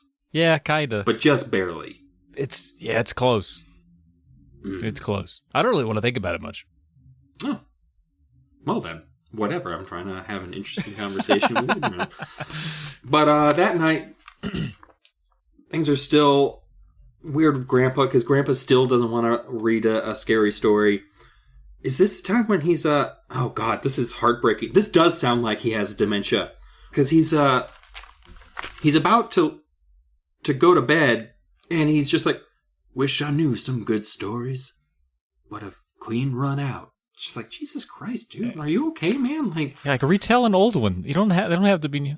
Yeah. Mark wants to hear the one about the kid without the head. It just made it seem like the grandparents stopped loving the grandchildren. That's how it feels to them. He's like, I don't want to read you a story. I'm going to go to bed. I don't want to make you pancakes. We've got our new grandson, Stanley. Like, yeah. God, they make him, like, he's like, I'm going to call you Grandma and Grandpa also. And they're just like, okay, Stanley. It's like, you got to call me grandbaby. And they're like, grandbaby. Stanley, don't you want to be a grandson or a grand boy or something like that? He's like, no, a grandbaby, and you're gonna like it. And you feed grandbaby cornflakes, don't you? Grandma. Anyway, Jodie's going to bed. And she's still convinced it sticks. Like, and to be fair, he did already do the trick once. He's a country boy, so his brain probably worked country slow, so he only knows the one trick, and he just did the Scarecrow 2 or 3 more times. So it's plausible. At this point, nothing really insane has happened that you could explain away by saying, like, oh, it was supernatural. I'll give her that. I'll give her that. And Styx clearly has a lot of free time. No one's actually doing any farming on this farm, it sounds like. It just sounds like everyone's just kind of milling around aimlessly during the day. But yeah, they just grow corn and hate crows. Only 2 things they do. But she's having trouble falling asleep, and she's like, I always have trouble falling asleep in a new place and getting adjusted. It's like, we all do. Darling, don't you worry about it. Just don't make a fuss about it. Go stay in bed and stop bothering us. All right? Go to sleep. But then she hears a scraping noise. Something that's pulling itself up to her window. And I believe they're probably on the 2nd floor based on how they describe things. Like they said, they're on the 2nd floor. And it's blocking out the moonlight. It's a big black shadow slips inside of her room. And we thankfully know this is not a realistic situation. And it's Stanley, because Stanley is noodle thin. So, whew! But that is a good point. You're welcome. For those of you who are worried that this Goosebumps was going to end up being a Nancy Grace story at some point. Bombshell tonight! It slid over the windowsill, brushed away the curtains as it lowered itself into my room. Its feet scraped over the bare floorboards. Scratch. Scratch. Scratch. It moved slowly, steadily toward my bed. I struggled to get up. Too late. My feet tangled in the quilt. I fell to the floor, landing hard on my elbows. I raised my eyes to see it move closer. I opened my mouth to scream as it emerged from the shadows. And then I recognized him. Recognized his face. Grandpa Kurt! I cried. Grandpa Kurt, what are you doing here? Why did you climb in the window? He didn't reply. His cold blue eyes glared down at me. His whole face twisted into an ugly frown. And then he raised both hands above me. And I saw that he had no hands. Clumps of straw poked out from his jacket sleeves. Only straw. Grandpa, no! I shrieked. Bum, bum, bum! Oh, my God. No! No, not Grandpa Kurt! Oh, no! He bared his teeth like an angry dog and growled. He had the same face. It looked like Uncle Kurt, but his eyes were cold and dead, and his affectations very canine-like. Also, he's an uncle now. Did I say that? You said Uncle Kurt. Why? Why? I don't know. You know, when he's evil, he's an uncle. When he's nice, he's Grandpa. True. Yeah. No, but it's Grandpa Kurt. And he's got straw poking out of the cuffs of his pants. And he's full on, he's morphing into a scarecrow. His steps are scratching against the floor all broom-like. We've heard it before. Jodie's like, well, I'm going to get out of here. So she opens up the door of her bedroom and runs out and collides with Grandma Miriam, which is great, because that's exactly who she was running to get help. But Grandma Miriam doesn't react. Her glasses, when she gets a good look at her face, her glasses are just painted on her face. What? In fact, a closer look, because Jodie's been fighting allergies for most of the book. I just want to point that out. She wakes up, her eyes are watering, she's sniffling, she can't see, she's squinting in the dark, everything's blurry. She's like, am I seeing Grandma Miriam right, or am I having like an allergic conniption fit or something? And realizes that, oh, Grandma Miriam's entire face is painted on. Jodie's like, wait a minute. And she shouts, you're not real! And then Grandpa Kurt wrapped his straw hands around her face. And all went dark. And that end of that chapter made me laugh. Dum, dum, dum. It made you laugh? Yeah, right. I was like, this is so stupid. There's no way this sticks. I was like, there's no way this sticks. This is totally a dream. 100%. Oh, right, yeah. I think it's a cool, seeing that her grandmother's face is painted on. Yeah, it was creepy. I feel like that's creepy. Like, the only people that she trusts are turning against her. That part was creepy, but, like, he wrapped his straw hands around her face. It's just, it's good. Imagine if you had straws sticking up your nose, though, and, poking you in the eye. Like, yeah, exactly. It's a dream, as Travis ruined for all of you out there. Oh, I'm sorry. Storyland. Yeah. Fuck. It's, what I was a little disappointed up that she wakes up gasping and choking, and she fell asleep with a pillow over her. She's got allergies. Just say that she's congested. Like actually, that was the part. That was the part that made me laugh. She woke up with a pillow on her face. How many times does that happen to anybody? Do you have such restless sleep that you smother yourself? No, but I've also never been attacked by living scarecrows. So yeah. Don't judge another person's trauma journey. So Okay. Jodie comes downstairs. She's just like, oh, good, another sunny morning of cold pancakes, cold cornflakes. He's like, Grandma, can't you just, I know they're fattening and everything and whatever, but can you make children pancakes? He's like, I've forgotten how to make pancakes. And it's like, oh, no. And Jodie just is like, you know what a recipe book is, right? Like, come on. Let's get your shit together, Grandma Miriam. Jodie's like, Grandma, you okay? And Miriam's just, no, yeah, don't worry about me. I don't know how to make pancakes. That's not alarming. So the kids go out to meet Stanley and Grandpa Kurt because they're going to go ride a couple of old gray mares. And I don't remember their names. I was going to say their names as if that like Maggie mattered. and Betsy, maybe? Yeah, something like that. Whatever. So the horses, like, do they need names? I mean, they're going to be turning into dog food soon anyway, right? Because they're fucking old. So they're out riding. Jeez. Did you know people from Boston hate horses? That's just a thing. So they're out riding. At one point, Mark's just like, do you think they could still trot? And Jodie's like, fuck yeah, let's see. And just like gives her a kick to the ribs. I did this myself when I was out horseback riding in Glacier National Park. I was actually on a mule, but we'll say it's a horse. I was on the back of a mighty steed, and I noticed there was some space between me and the people who actually owned and knew how to like make the horses go. And I was like, oh, cool, I'll use this to have them speed up a little bit. Unfortunately, this is a trained animal, and it knows that it's supposed to maintain a minimum distance between it and the forward animal, so it already had started to go fast just as my heels kicked into it. And we went from going to a walk into a gallop, and that person was only 10 feet away, so that was a little alarming. We were okay. But it was funny, because it's just like, maybe stop messing with the horse and just let it do what it do. So... But Jodie's just like I was at 27 and kicks that horse. Actually, I was probably well into my 30s when I was that stupid. And so she gives Maggie a kick and they start going. And then right when she does that, though, when that horse is get its giddy up going, a dark figure crosses out in front of him and spooks the horse. And that's a term I know. That means this horse gets scared. And it rears back and Jodie like just falls, hits the dirt, or starts to fall. Excuse me. I skipped ahead. I thought the end of the chapter was when she blacks out, but it's not. That's weird. In the path is a grinning scarecrow, which is even more ominous because they have frowns painted on their faces. So why is it smiling? Bum, bum, bum. Maybe its head was on upside down. Who knows? But to get to where Dylan was headed, she falls off the horse. Oh, God. Right onto her back, knocks herself out cold. Oh, she comes to. She hears Mark. Mark's there. Mark's saying, hey, Jodie, I broke my wrist. Not even checking on her. He was just like, hey, wake up. I hurt my wrist. Are you dead? My arm hurts. He apparently had fallen too. All the horses had gotten rid of their loads and left. And by loads, I mean the children. Anyway, Jodie looks up to see it's getting worse, a bony hand coming down, because she's on her back. Bony hand's coming down, kind of toward her face, and it's extending itself from a heavy black coat, and it's reaching down for her, and she's like, is that the hand of the Scarecrow? Uh-oh.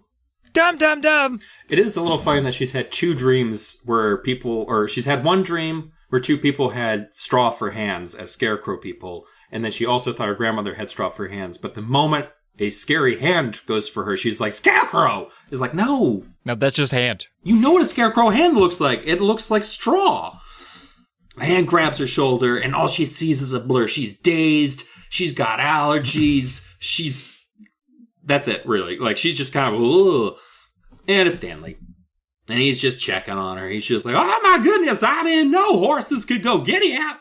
And just don't know what that means. So they do see a Scarecrow fallen down in the path just across the road, which is pretty terrifying because how would it have gotten there? Yeah, right? Meanwhile, Mark's just like, my wrist is broken! Ah! It's all swollen up like a snake had bitten it at summer camp or something. He's like, I need some ice, please. I don't know how things work out in the woods. I don't know why he doesn't have any kind of accent. Meanwhile, Jodie's horse had just left. Yeah, just left. We never hear from that horse ever again. Dog food. Dog Got food. taken to a cannery. Stanley takes Mark off to get some ice for his shattered wrist. And Jodie just walks off by her own. And she goes over to the Scarecrow and she's just like, time to die, motherfucker. Kicks its head off. Why do I get 2 chapters that have such lame endings? Why is Styx being so mean to us? Bum, bum, bum. Yeah, I thought it was a weird jump that she just still thinks it sticks. Well, I mean, still, nothing supernatural, right? Right.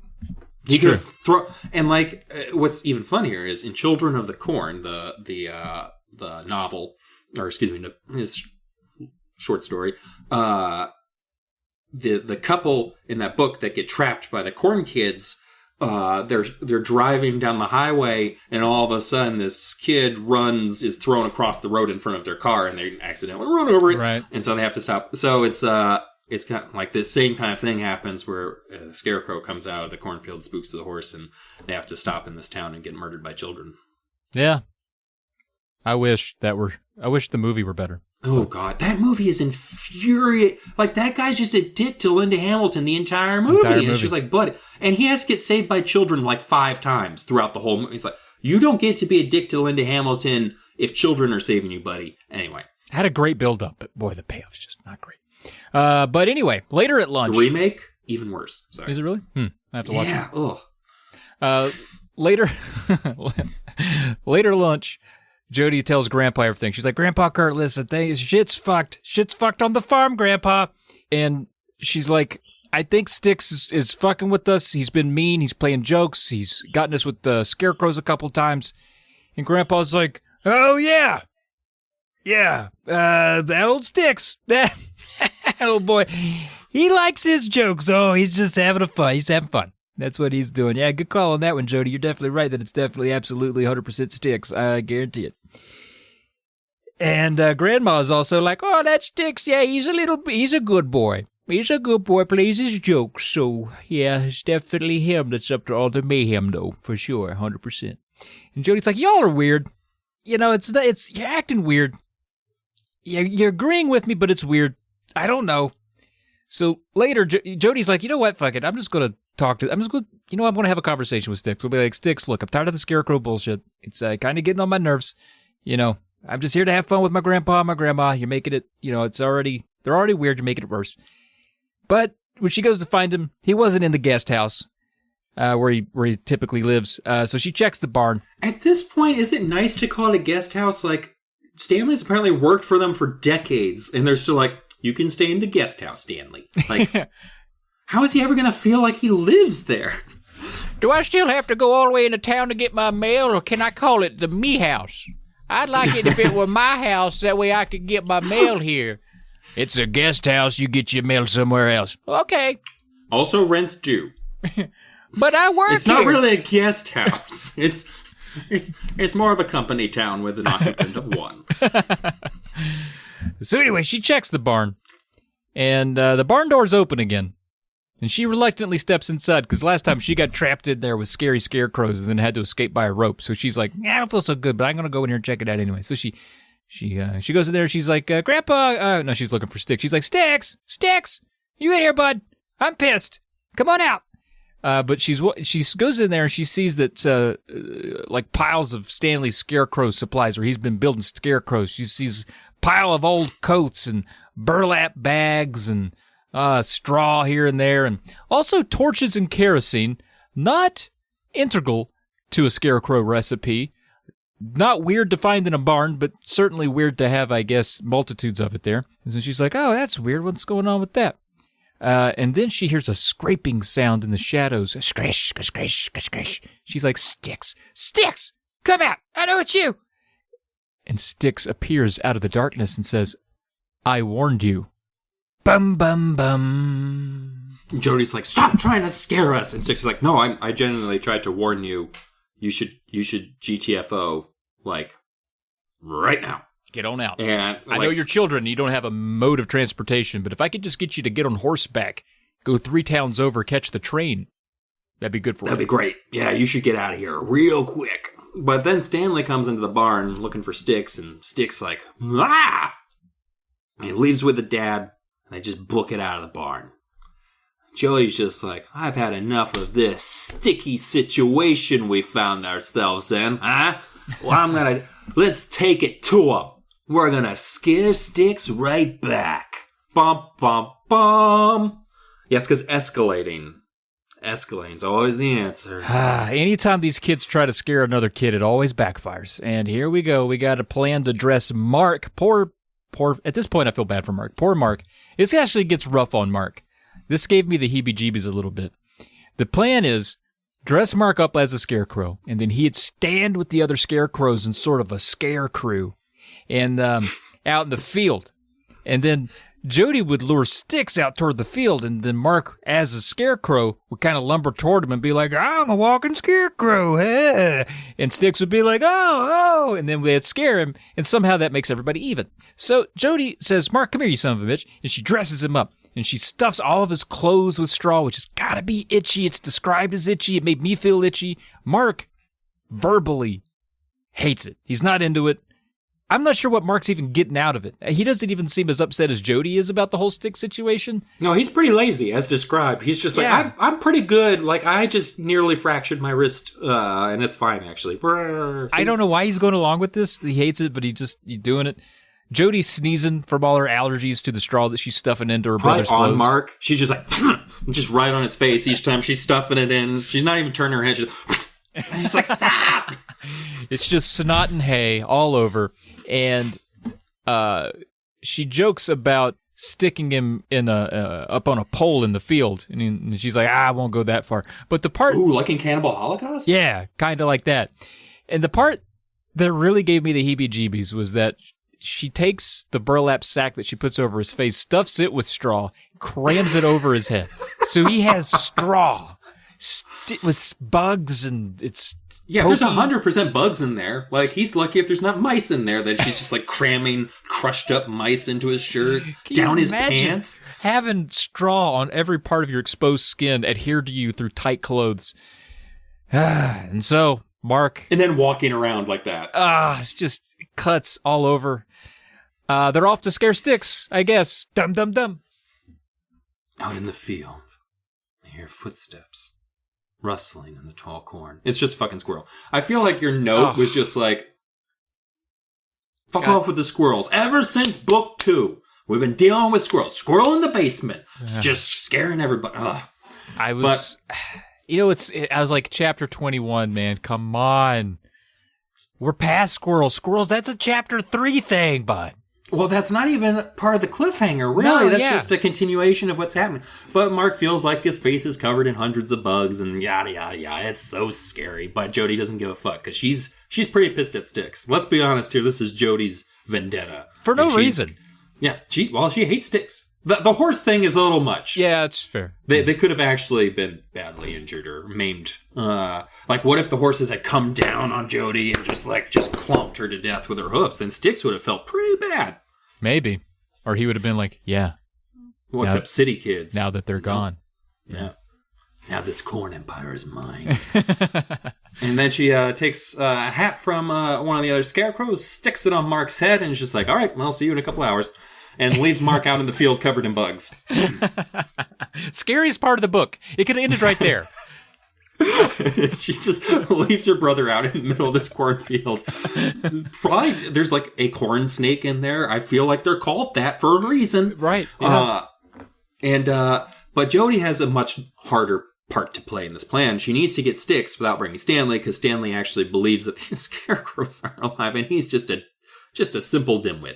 Yeah. So what does he know? Except for his book of superstitions. So she's about to knock on the door, but then there's a sound. The door to the guest house. But then there's a sound behind her. And she's like, I bet it's that pesky squirrel. She turns around. There's someone walking across the grass. And I had a couple of moments of, you can't scare me. if you remember that book, where it's just like, oh, I bet that's just my brother the prankster dressed as the cover monsters story creature. It's gonna be real good. The Mudmen. The Mudmen. Yes, we don't use that term, nor do we say hoodie boys. Was it Mark? Yes. I recognized the floppy hat, the bulky dark overcoat falling down past his knees. What is he doing? I asked myself, watching him approach. Why is he following me? He's going to ruin the whole joke. As he came closer, he raised a straw hand as if pointing at me. Mark, what's wrong? I called in a loud whisper. He continued to gesture with his straw hand as he ran. Mark, get back in the field, I whispered. You're not supposed to follow me. You're going to ruin everything. Did she really think Mark is that stupid? Like, I feel like Mark knew the plan, which was not a very hard plan. Like, maybe something else is up, whatever. Yeah. Mark, what are you doing here? I motioned with both hands for him to go back in the cornfield. He ignored me and kept coming, trailing straw as he ran. Mark, please, go back, I pleaded. He stepped up right in front of me and grabbed my shoulders. As I stared into the cold, painted black eyes, I realized to my horror that it wasn't Mark, which means all the scarecrows are child-sized. Bum, bum, bum! Ah, Sticks! Sticks, is that you? Is that you, Sticks? No reply. No reply at all. Just a dead-eyed stare through burlap. Guest house door opens. Sticks! Sticks is behind her. So no Sticks or Mark and Scarecrow. Sticks behind her. Who's Scarecrow? Sticks jumps past Jodie, starts fighting the Scarecrow. I love it. He just, hey, watch out. Come here, Scarecrow, you son of a bitch. Figure four, headlock, punching, suplex. Top rope, jumps up on top of the guest house, elbow drop. Gets up, hits it with a chair, says, come at me again, brother. Gets up, smacks him again. It goes on for 30 minutes. And then, once the Scarecrow has tapped out, because Jodie was referee, she gave it a 3 count. Sticks removed. Was it a fast or a slow? He kicked out twice. And then finally on the third one, yeah. And then Jerry Lawler rang the bell. And then Sticks goes over to it, removes the burlap to see who it was, because he's like, that was one of the best fights I've ever had. I wonder who it was. And nothing. Just straw. He had been fighting straw. Just a big human-shaped straw thing was fighting him. And then he looks at Jodie and he's like, say, Jodie, I warned you. Sometimes the scarecrows come alive and I gotta fight them. And Stanley had, he tells her about it. He's like, look, Stanley's used the book. He's got that superstition book. He got to reading it, chanted some words. Scarecrows came to life. I know that's hard to believe, but I mean, that's what happened. And then page 97 here, it says, you mean it wasn't you? I demanded. It wasn't you trying to scare Mark and me? Stick shook his head. He raised his dark eyes to mine. Dad brought the scarecrows to life, he said softly. Last week before you came, he used his book. He chanted some words. They all came to life. Oh, no, I murmured, raising my hands to my face. We were all so frightened, Sticks continued, especially your grandparents. They begged Dad to recite the words and put the scarecrows back to sleep. Did he? I asked. Yes, Sticks replied. He put them back to sleep. But first he insisted your grandparents make some promises. They had to promise not to laugh at him anymore, and they had to promise to do everything he wanted from now on. Sticks took a deep breath. He stared toward the guest house window. Haven't you noticed how different things are at the farm? Haven't you noticed how frightened your grandparents are? I nodded solemnly. Of course I have. They've been trying to keep Dad happy, Sticks continued. They've been doing everything they can to keep him from getting upset or angry. Your grandmother fixes only his favorite food. Your grandfather stopped telling scary stories 'cause Dad don't like 'em. I shook my head. They're that afraid of Stanley? Dumb old fucking tall, ugly Stanley? They're afraid he'll read the... Did you just call my dad? No, never mind. They're afraid he'll read the chant in the book again and bring the scarecrows back to life, Sticks said. He swallowed hard. Oh, there's only one problem, he murmured. What's that? I asked. Well, I haven't told Dad yet, but... His voice trailed off. But what? I demanded eagerly. Some of them scarecrows are still alive, Sticks replied. Some of them never went back to sleep. Bum, bum, bum. Things is getting weird. Like, why? Like, why did he make all those scare? Like, I was thinking, like, I had read this book as a child, and while I was reading as an adult, it's just like, I filled in a backstory as I do, where it's just like, oh, it must have been to help out around the farm. But he just immediately turns them back off again. So, like, why did he do it in the first? Was this all to, like, I don't know. Scare the grandparents? Or I feel like he did this as a present for them at first, and then they're just like, Stanley, turn them off, that's terrifying. And he's just like, they don't like my present. This is one straw too far on this camel's back. Nice. I ordered you a dump truck full of spackle. It should be getting there any minute. I mean, we're going to need this for chapter 29. So Stanley steps outside of the guest house, and he sees the scarecrow. And he thinks that it walked there, and he starts to freak out. He's like, I gotta get that thing with things in it, that's them words. And we need to do something about these living scarecrows. I must take charge of all of them all now. And anyone who sees just like, oh, Stanley's gonna take charge. That's not an ominous foreshadowing of how things are gonna go wrong later. And Sticks is just like, no, Dad. Don't you worry. Oh my God, this is just like some kid's got his like racist senile dad, and he's just like, no, you don't have to kill him. He's bringing us Chinese food. You get back in the house. No, we're not. I know. I'm so sorry, sir. I'll tip you extra. I'm real sorry he said that to you. Like that's the kind of situation I'm seeing right here.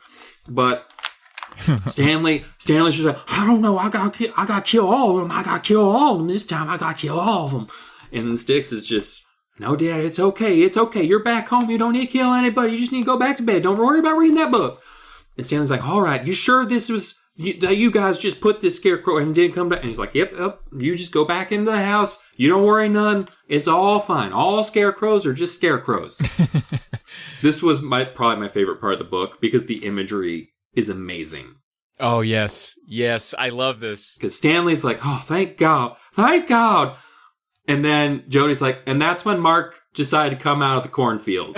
And it's just like this perfect, and just thinking of like Mark, like the kid, like the little brother in A Christmas Story, where his arm, like just walking along like a little red starfish, except as a scarecrow.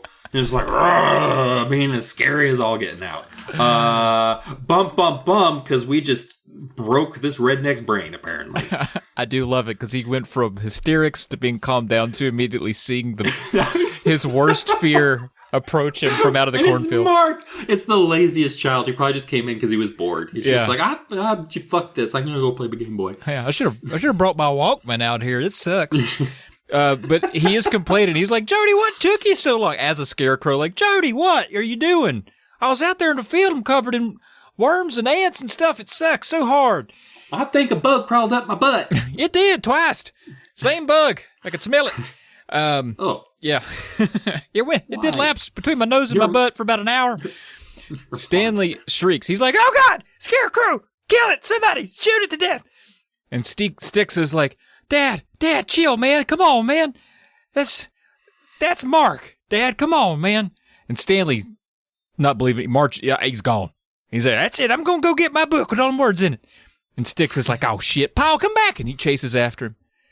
And Mark and Jodie are going to chase after him too, but they get lost in the corn. Jodie takes a tumble, and Mark's slow because he's a scarecrow.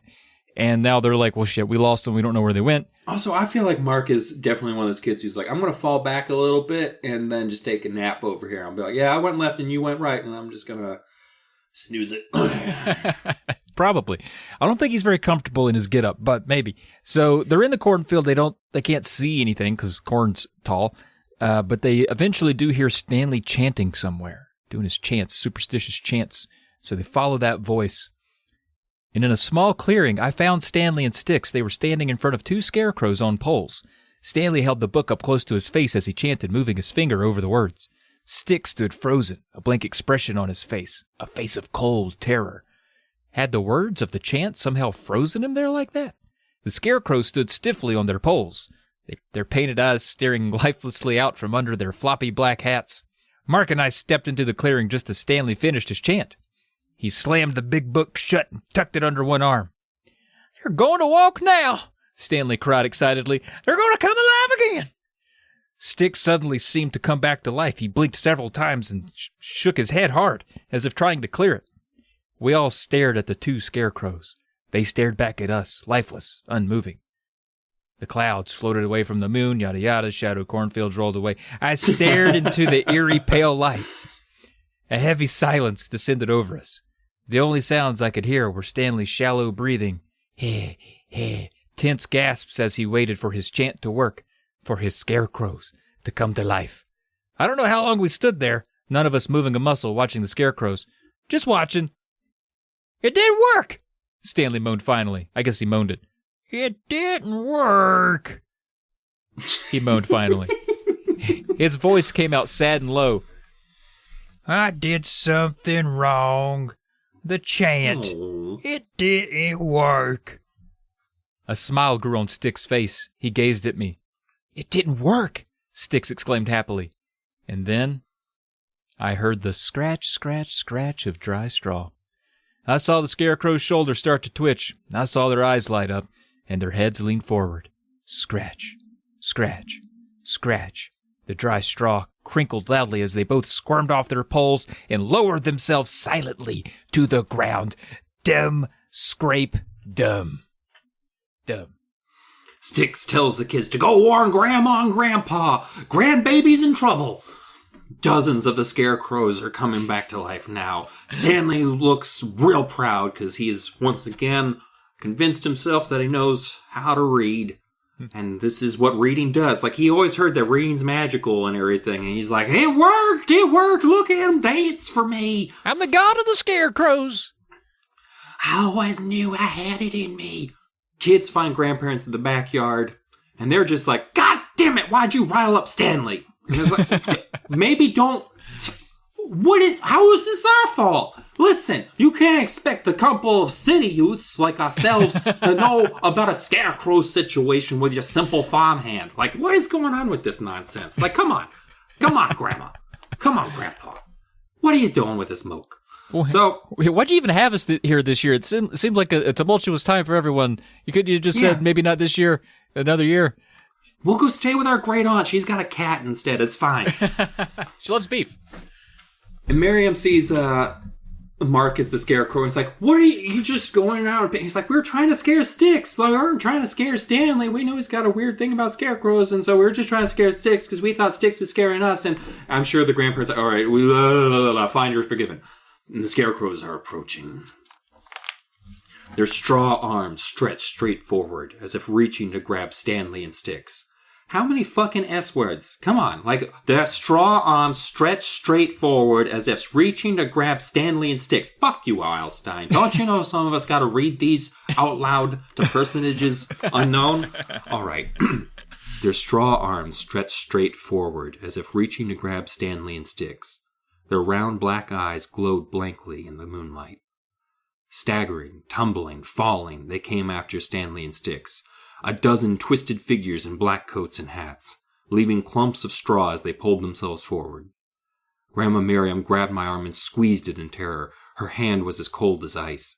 We watched Stanley fall, then scramble to his feet. Sticks helped pull him up, and the two of them continued to run toward us in terror. The silent scarecrows lurched and staggered closer. Closer. Help us, please! Stanley called to us.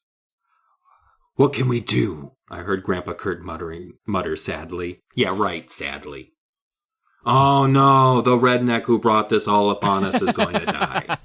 Bum, bum, bum. Yeah, Stanley's freaking out that the scarecrows won't obey him. They're alive! They're alive!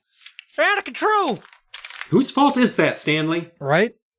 And Grandpa Kurt's getting worked up. He's like, Stanley, what does the book say to do? And he's like, I don't know. Stanley, what does the book say to do? I don't know. I literally don't know. This goes on for a while. I feel like Kurt's like, the book that started the nonsense, does it have an off switch? I don't know. Stanley just don't know. He's just holding the book, freaking out. Scarecrows are lurching forward. They got straw sticking out, coming at them as a scarecrow. They're doing it.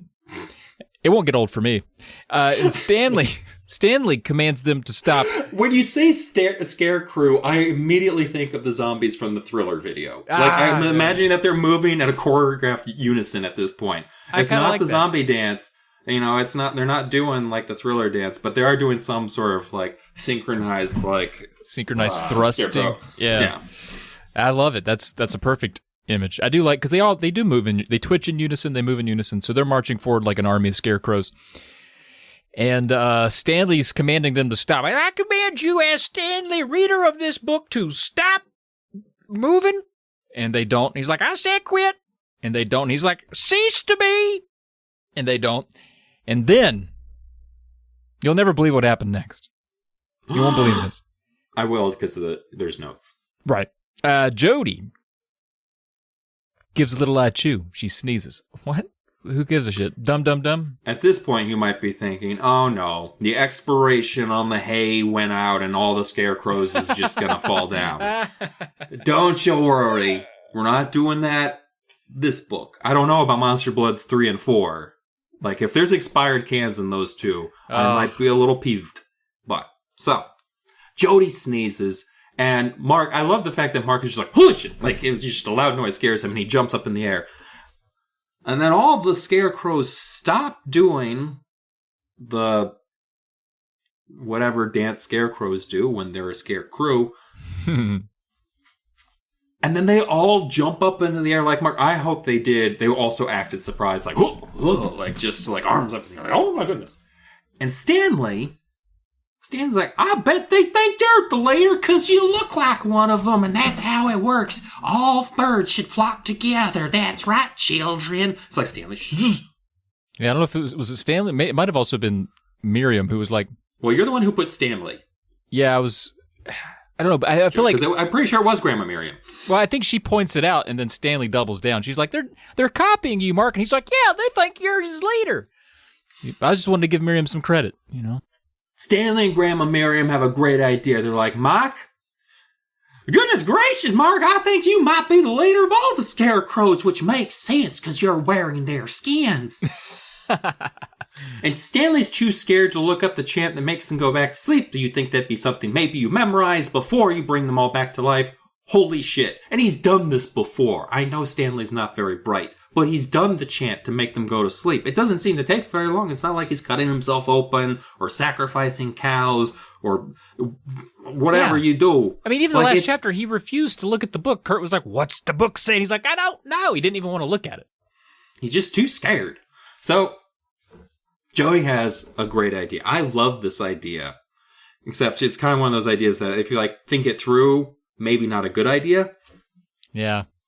Because she's like, Mark, take your head off. He's like, fuck you. Like, I'm itching, and you want me to fucking, I can't pull my, and he's like, your scarecrow head. Take your scarecrow head off, and then they'll all do what you do. And so Mark's like, that's cool. That's like a lot lazier than actually fighting them, so I'm down. And so he grabs each side of his little noggin. If it had been me, I would have waited until they were all also grabbing the sides of their noggins. And then he just pulls off the burlap head. Bump, bump, bump. Yeah, and then they all, to catch up, reach up, yank their own heads off, and then immediately extend their arms back straight and continue marching forward again. Oompa, doompa, scarecrow dee doo. And the scarecrows, they're not copying Mark anymore. It's like he turned it off. And they realize, uh-oh, you don't look like him anymore. You took your head off. It was a good idea in the moment, but it turned out it's going to get us murdered. Good try. And so one of them reaches for Jodie's throat with its big straw hand. Then they swarm all over Mark, smothered him. He's covered in scarecrows. He is a scarecrow covered in scarecrows. What an undignified way to die. Like, dressed as a scarecrow, murdered by other scarecrows. Like, that tombstone is just, killed by straw. Like, it's just embarrassing. It's rough. Yeah, it is rough. Everyone's pretty fucked. Even Kurt and Miriam are getting a little bit of scarecrow action. Scarecrows aren't holding back on anybody. It's murder. We just wiped out a whole family. It's tough. Everybody's sad and everybody's dead. Not really. But Jodie pleads for Styx to help. She's like, come on, Styx, you're the only one that's not been listed in this chapter yet. You're bound to be alive. And she looks around. He's gone. Uh-oh. Bum, bum, bum. No one there to help. I let out a final muffled cry. The straw hands wrapped around my throat. The scarecrow rolled over me. My face was pressed into the dry straw of its chest. I tried to squirm free, but it held on, surrounded me, choked me. The straw smelled sour. I'm gonna get a lisp because of this fucking book. The straw smelled sour, decayed. I felt sick. A wave of nausea swept over me. "Let go! Let go!" I heard Stanley pleading. The scarecrow was surprisingly strong. It wrapped its arms around me tightly, smothering me in the disgusting straw. I made one last attempt to pull free. Struggling with all my might, I raised my head and saw 2 balls of fire, orange streaks of light, floating closer. And in the orange light, I saw Stick's face, hard and determined. I gave another hard tug and tumbled backwards. "Sticks!" I cried. He was carrying 2 blazing torches, the torches from the barn, I realized. "I was saving these just in case," Sticks called. The scarecrows seemed to sense danger. They let go of us, tried to scramble away, but Sticks moved quickly. I'm glad they put that in there, because otherwise it's just like, don't worry, I'm going to build you a bonfire. Like this, and then it cuts to Sticks living out in Arizona. He swept the 2 torches, swinging them like baseball bats. A scarecrow caught fire, then another. Sticks made another wide swing. The fire crackled, a streak of orange against the darkness. The dry straw burst into flame. The old coats burned quickly. The scarecrows twisted and writhed as the bright flames danced over them. They sank to their backs on the ground, burning so brightly, so silently, so fast. I took a step back, staring in horror and fascination. Grandpa Kurt had his arm around Grandma Miriam. They leaned close together, their faces reflecting the flickering flames. Stanley stood tensely, his eyes wide. He hugged the book tightly to his chest. "Man, you should fucking take that book away from him and throw it in the fire," he was murmuring to himself, but I couldn't make out the words. Mark and I stood beside Sticks, who held a torch in each hand, watching with narrowed eyes as the scarecrows burned. In seconds, there was nothing left but clumps of dark ashes on the ground. "It's over," Grandma Miriam murmured softly, gratefully. "Never again," I heard Stanley mutter. So, next afternoon, because that's what we're cutting to, Sticks has just burned down every scarecrow. And to be fair, this is a plan that would only work after the scarecrows had come out of the cornfield, because you imagine if going hand to hand with scarecrows with fire in a cornfield, probably not the best idea. So I will say, good on Sticks for not going around burning scarecrows inside the cornfield individually, but saving as a contingency plan if they ever got into a cleared out area where maybe there's less of a danger of burning everyone alive. Smart kid. Smarter than he looks. Well, I mean, he can form multiple sentences together, so he's definitely smarter than his own father. But this is the point where there's no explanation for what happens next, which is the fact that everything is back to normal. Everyone is just like, now those scarecrows are gone, let's go back to life as is. Stanley still has his book. They're letting him keep the book. Why are they letting him keep the book? Yeah, why? Even though he swears off the book, supposedly. Yeah, he says he learned his lesson about it, which... I feel like he learned about 1 chapter in that book. I'll never bring scarecrows back to life again, mainly because we don't got no more. They're real hard to build, too. I just... Filling all that straw, I got so itchy. There's terrible bugs in there. Like, I got bit, and I was, like, itchy and sore and red for days after. Your poor brother. That was just my hands, too. So everyone's relaxing. Everyone's just okay with Stanley blackmailing 2 grandparents into being his personal... the personal servitude seemed to basically be making his favorite foods. So maybe that's why they weren't struggling too hard about it. It's just like... Well, it's not that bad. I just don't have to tell a scary story. I don't have to make pancakes.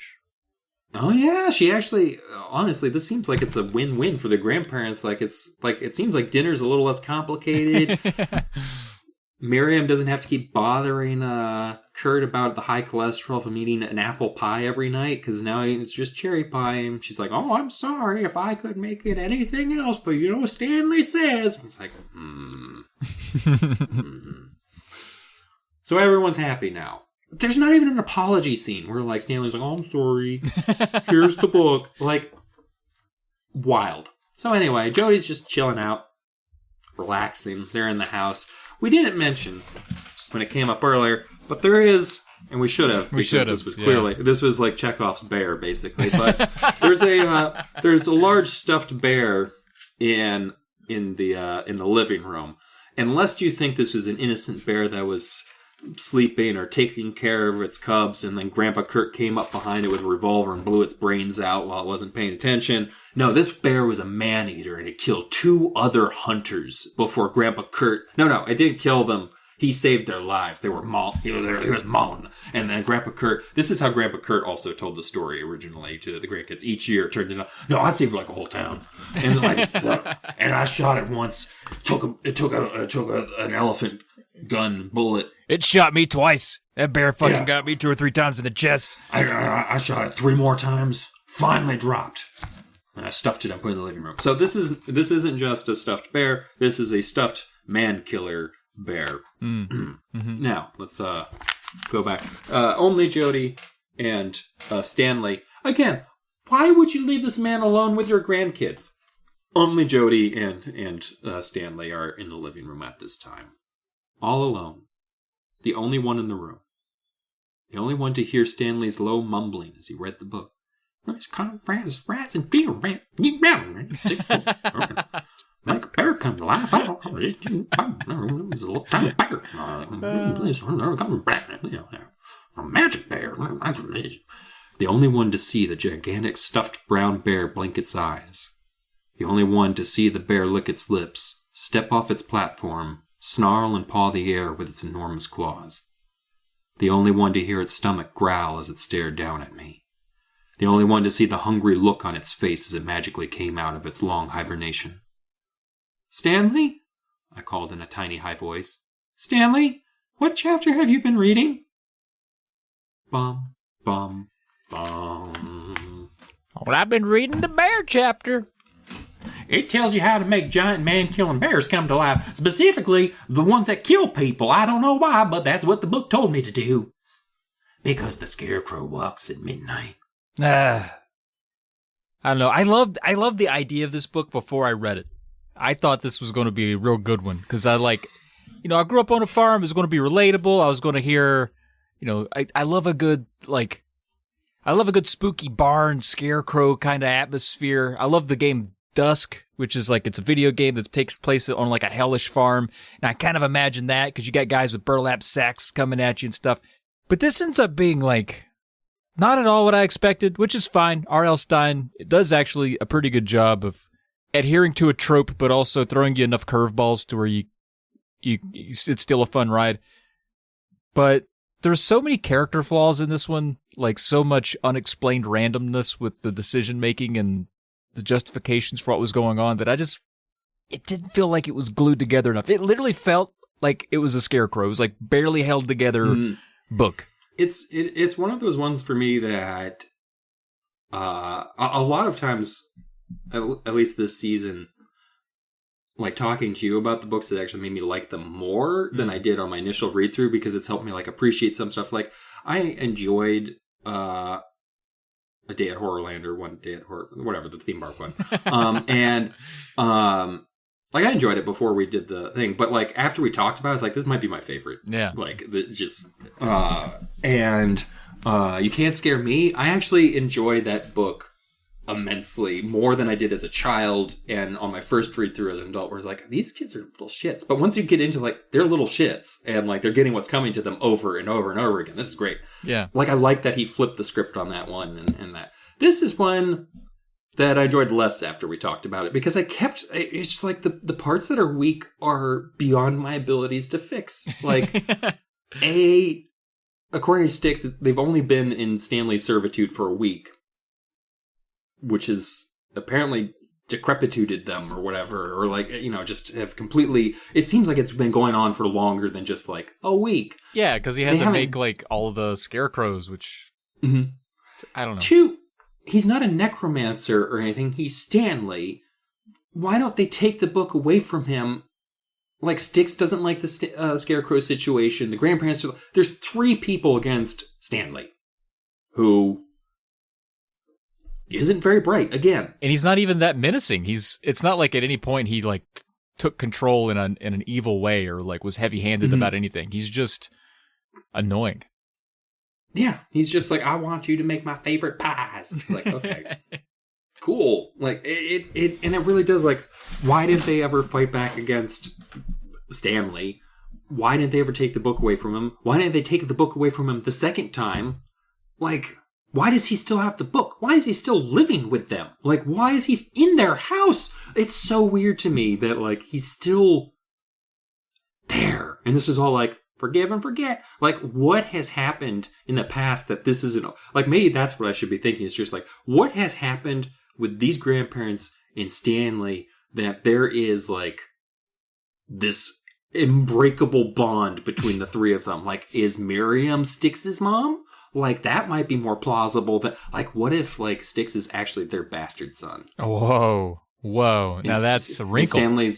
And Stanley is just like, I wish I had... And they just left it in his house. It's like, my wishes did come true. I got a baby boy. And they're like, I hope he knows how to feed it. And I'm like, oh, he's... Never really explained why he turned to the book. Like, why did he become superstitious? Where did he get the book? Where did he get the book? Did he have some bad luck and felt like he needed some superstition? Did they have a bad crop that he was blamed for?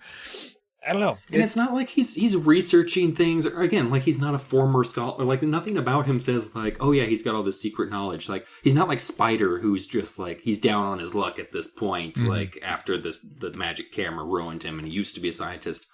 Stanley has always worked at this farm. Yeah. Like, for 40 years, I think is what they said, basically. Like, since he's, the kids have known him his entire life.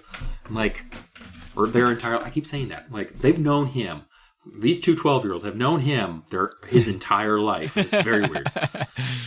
Yeah, it's just very, there's moments I enjoy. I do love the scene where it's just like, all right, we've calmed Stanley down. He doesn't believe this, and then Mark comes waddling out. Yes. It's like, just thinking of like this extra short Scarecrow waddling out of there, whining about, Jodie, why'd you leave me out there? And like Stanley be like, oh motherfucker, no! Like, I'm gonna have to take control.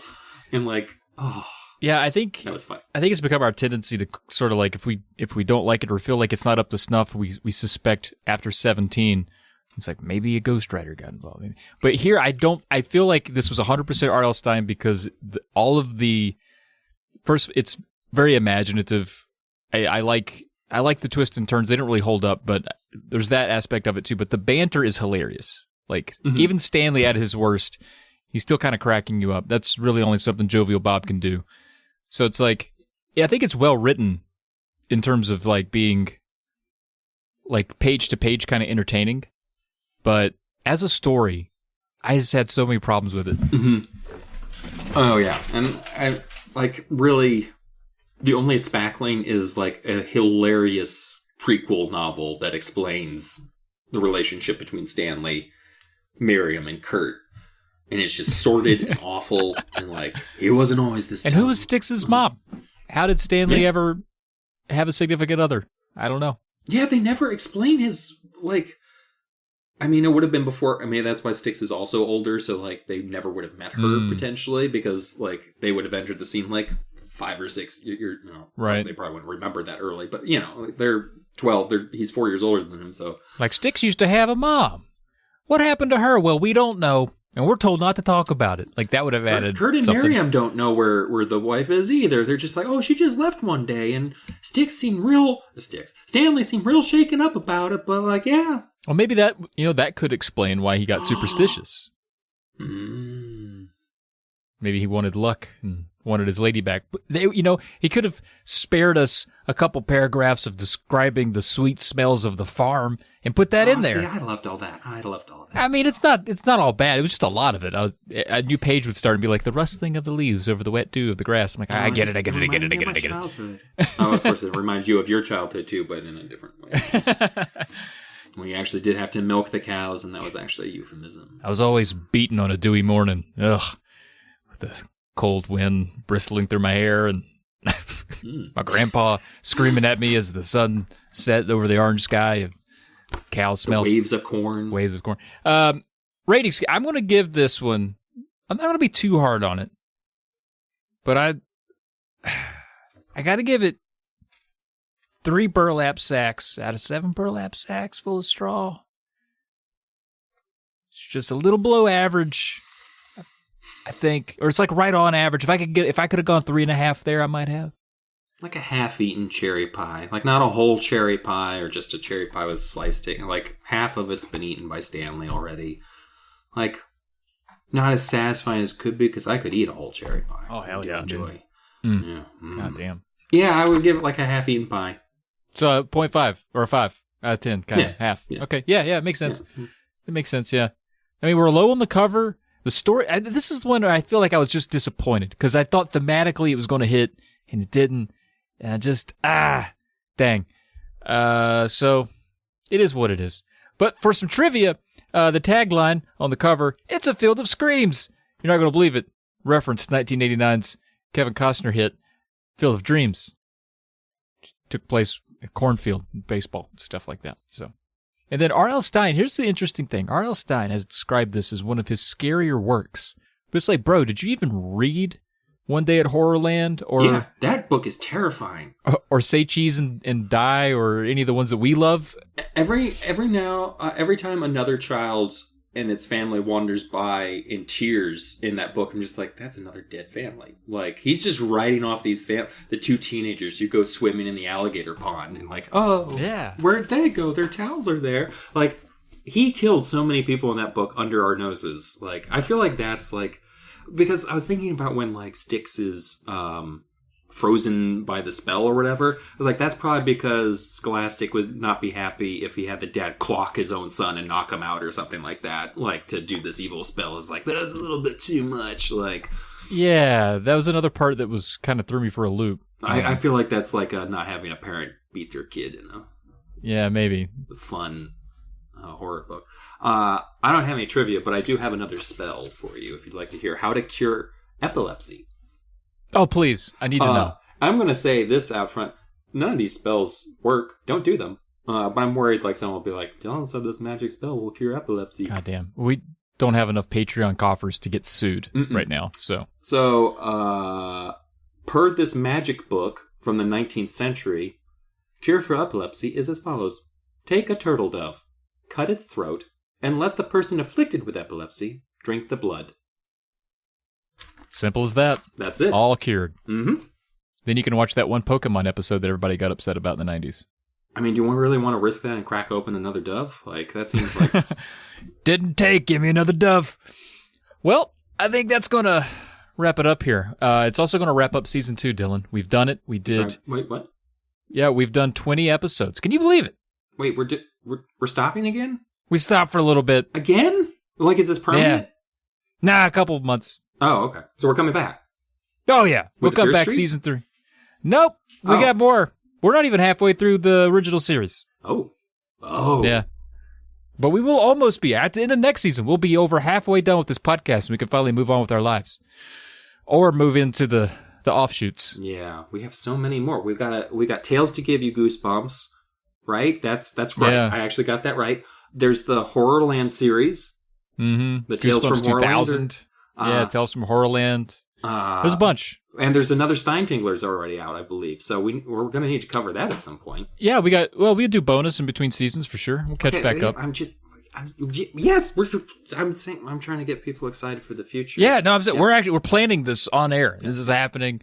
Yeah, we got bonuses coming in. It was more of a bit. Never mind. Oh my God, the show's ending, Travis. It's ending for just a minute. They will be back. So, it'll be fun. So you can email us. Let us know what you thought of this season. Let us know what your favorite books were from this season, even your favorite episodes. Oh, because we're ranking these. We're definitely ranking these. Yeah. We'll do a bonus where we rank, and maybe we'll cover another episode of the show or something like that. It's always fun to do. So reach out. People have been doing it. It's been great. We love hearing from you. Let us know what your favorite Goosebumps book at wegotgoosebumpspodcast@gmail.com. Please reach out. You can also reach out to us on Twitter at Say Cheese and Pod. Again, that is Say Cheese and Pod, and that and is spelled out, no ampersand. It's just Say Cheese and Pod. You can also support the show on Patreon at patreon.com/Polykill. Not only does that help out our show, it helps out the other shows on the network, which you should probably check out because they're great. They are. They're really good. Yeah. Now, Dylan, for season 3, now we're going to probably have some episodes in between now and then, but what will we be opening up season 3 with? Do we have a teaser? I think we do have a teaser. And, man, if you liked that corn cob scene earlier in this book. Yeah. Ugh. Oh, we left out the part where, like, Styx, after scaring Jodie with the scarecrow, he took the corn cob covered in worms and jammed it down Mark's back. Oh, yeah. And Mark chased him off, and Jodie thought it was fucking hilarious. Like, she actually was like, ha ha, got him. Like, got back. Poor Mark. You know, yeah. Mark's the real victim. Yeah, I feel like Jodie actually was the bully because Jodie was telling the story. Anyway, next time. Obsessed with worms? That's putting it mildly. Todd is so fascinated with worms, he keeps a worm farm in his basement. Okay, we need to... That's fucking weird. Right? Yeah, the back of the book's already terrifying. Like, I feel like Todd is a monster. Oh, I should continue reading. Sorry. Sorry. I'm going to go back and read that last sentence just so we can understand it. Todd is so fascinated with worms, he keeps a worm farm in his basement. Most of all, Todd loves torturing his sister and her best friend with worms, dropping them into their hair, down their backs, until one day, after cutting a worm in half, Todd notices something strange. The rest of the worms seem to be staring at him. Finally, worms start showing up in the worst places for Todd. In his bed, his homework, even in his spaghetti. What's a worm lover to do when his own worms are starting to gross him out? Bum, bum, bum. Maybe get a dog? Yeah, stop being so fucking weird, Todd.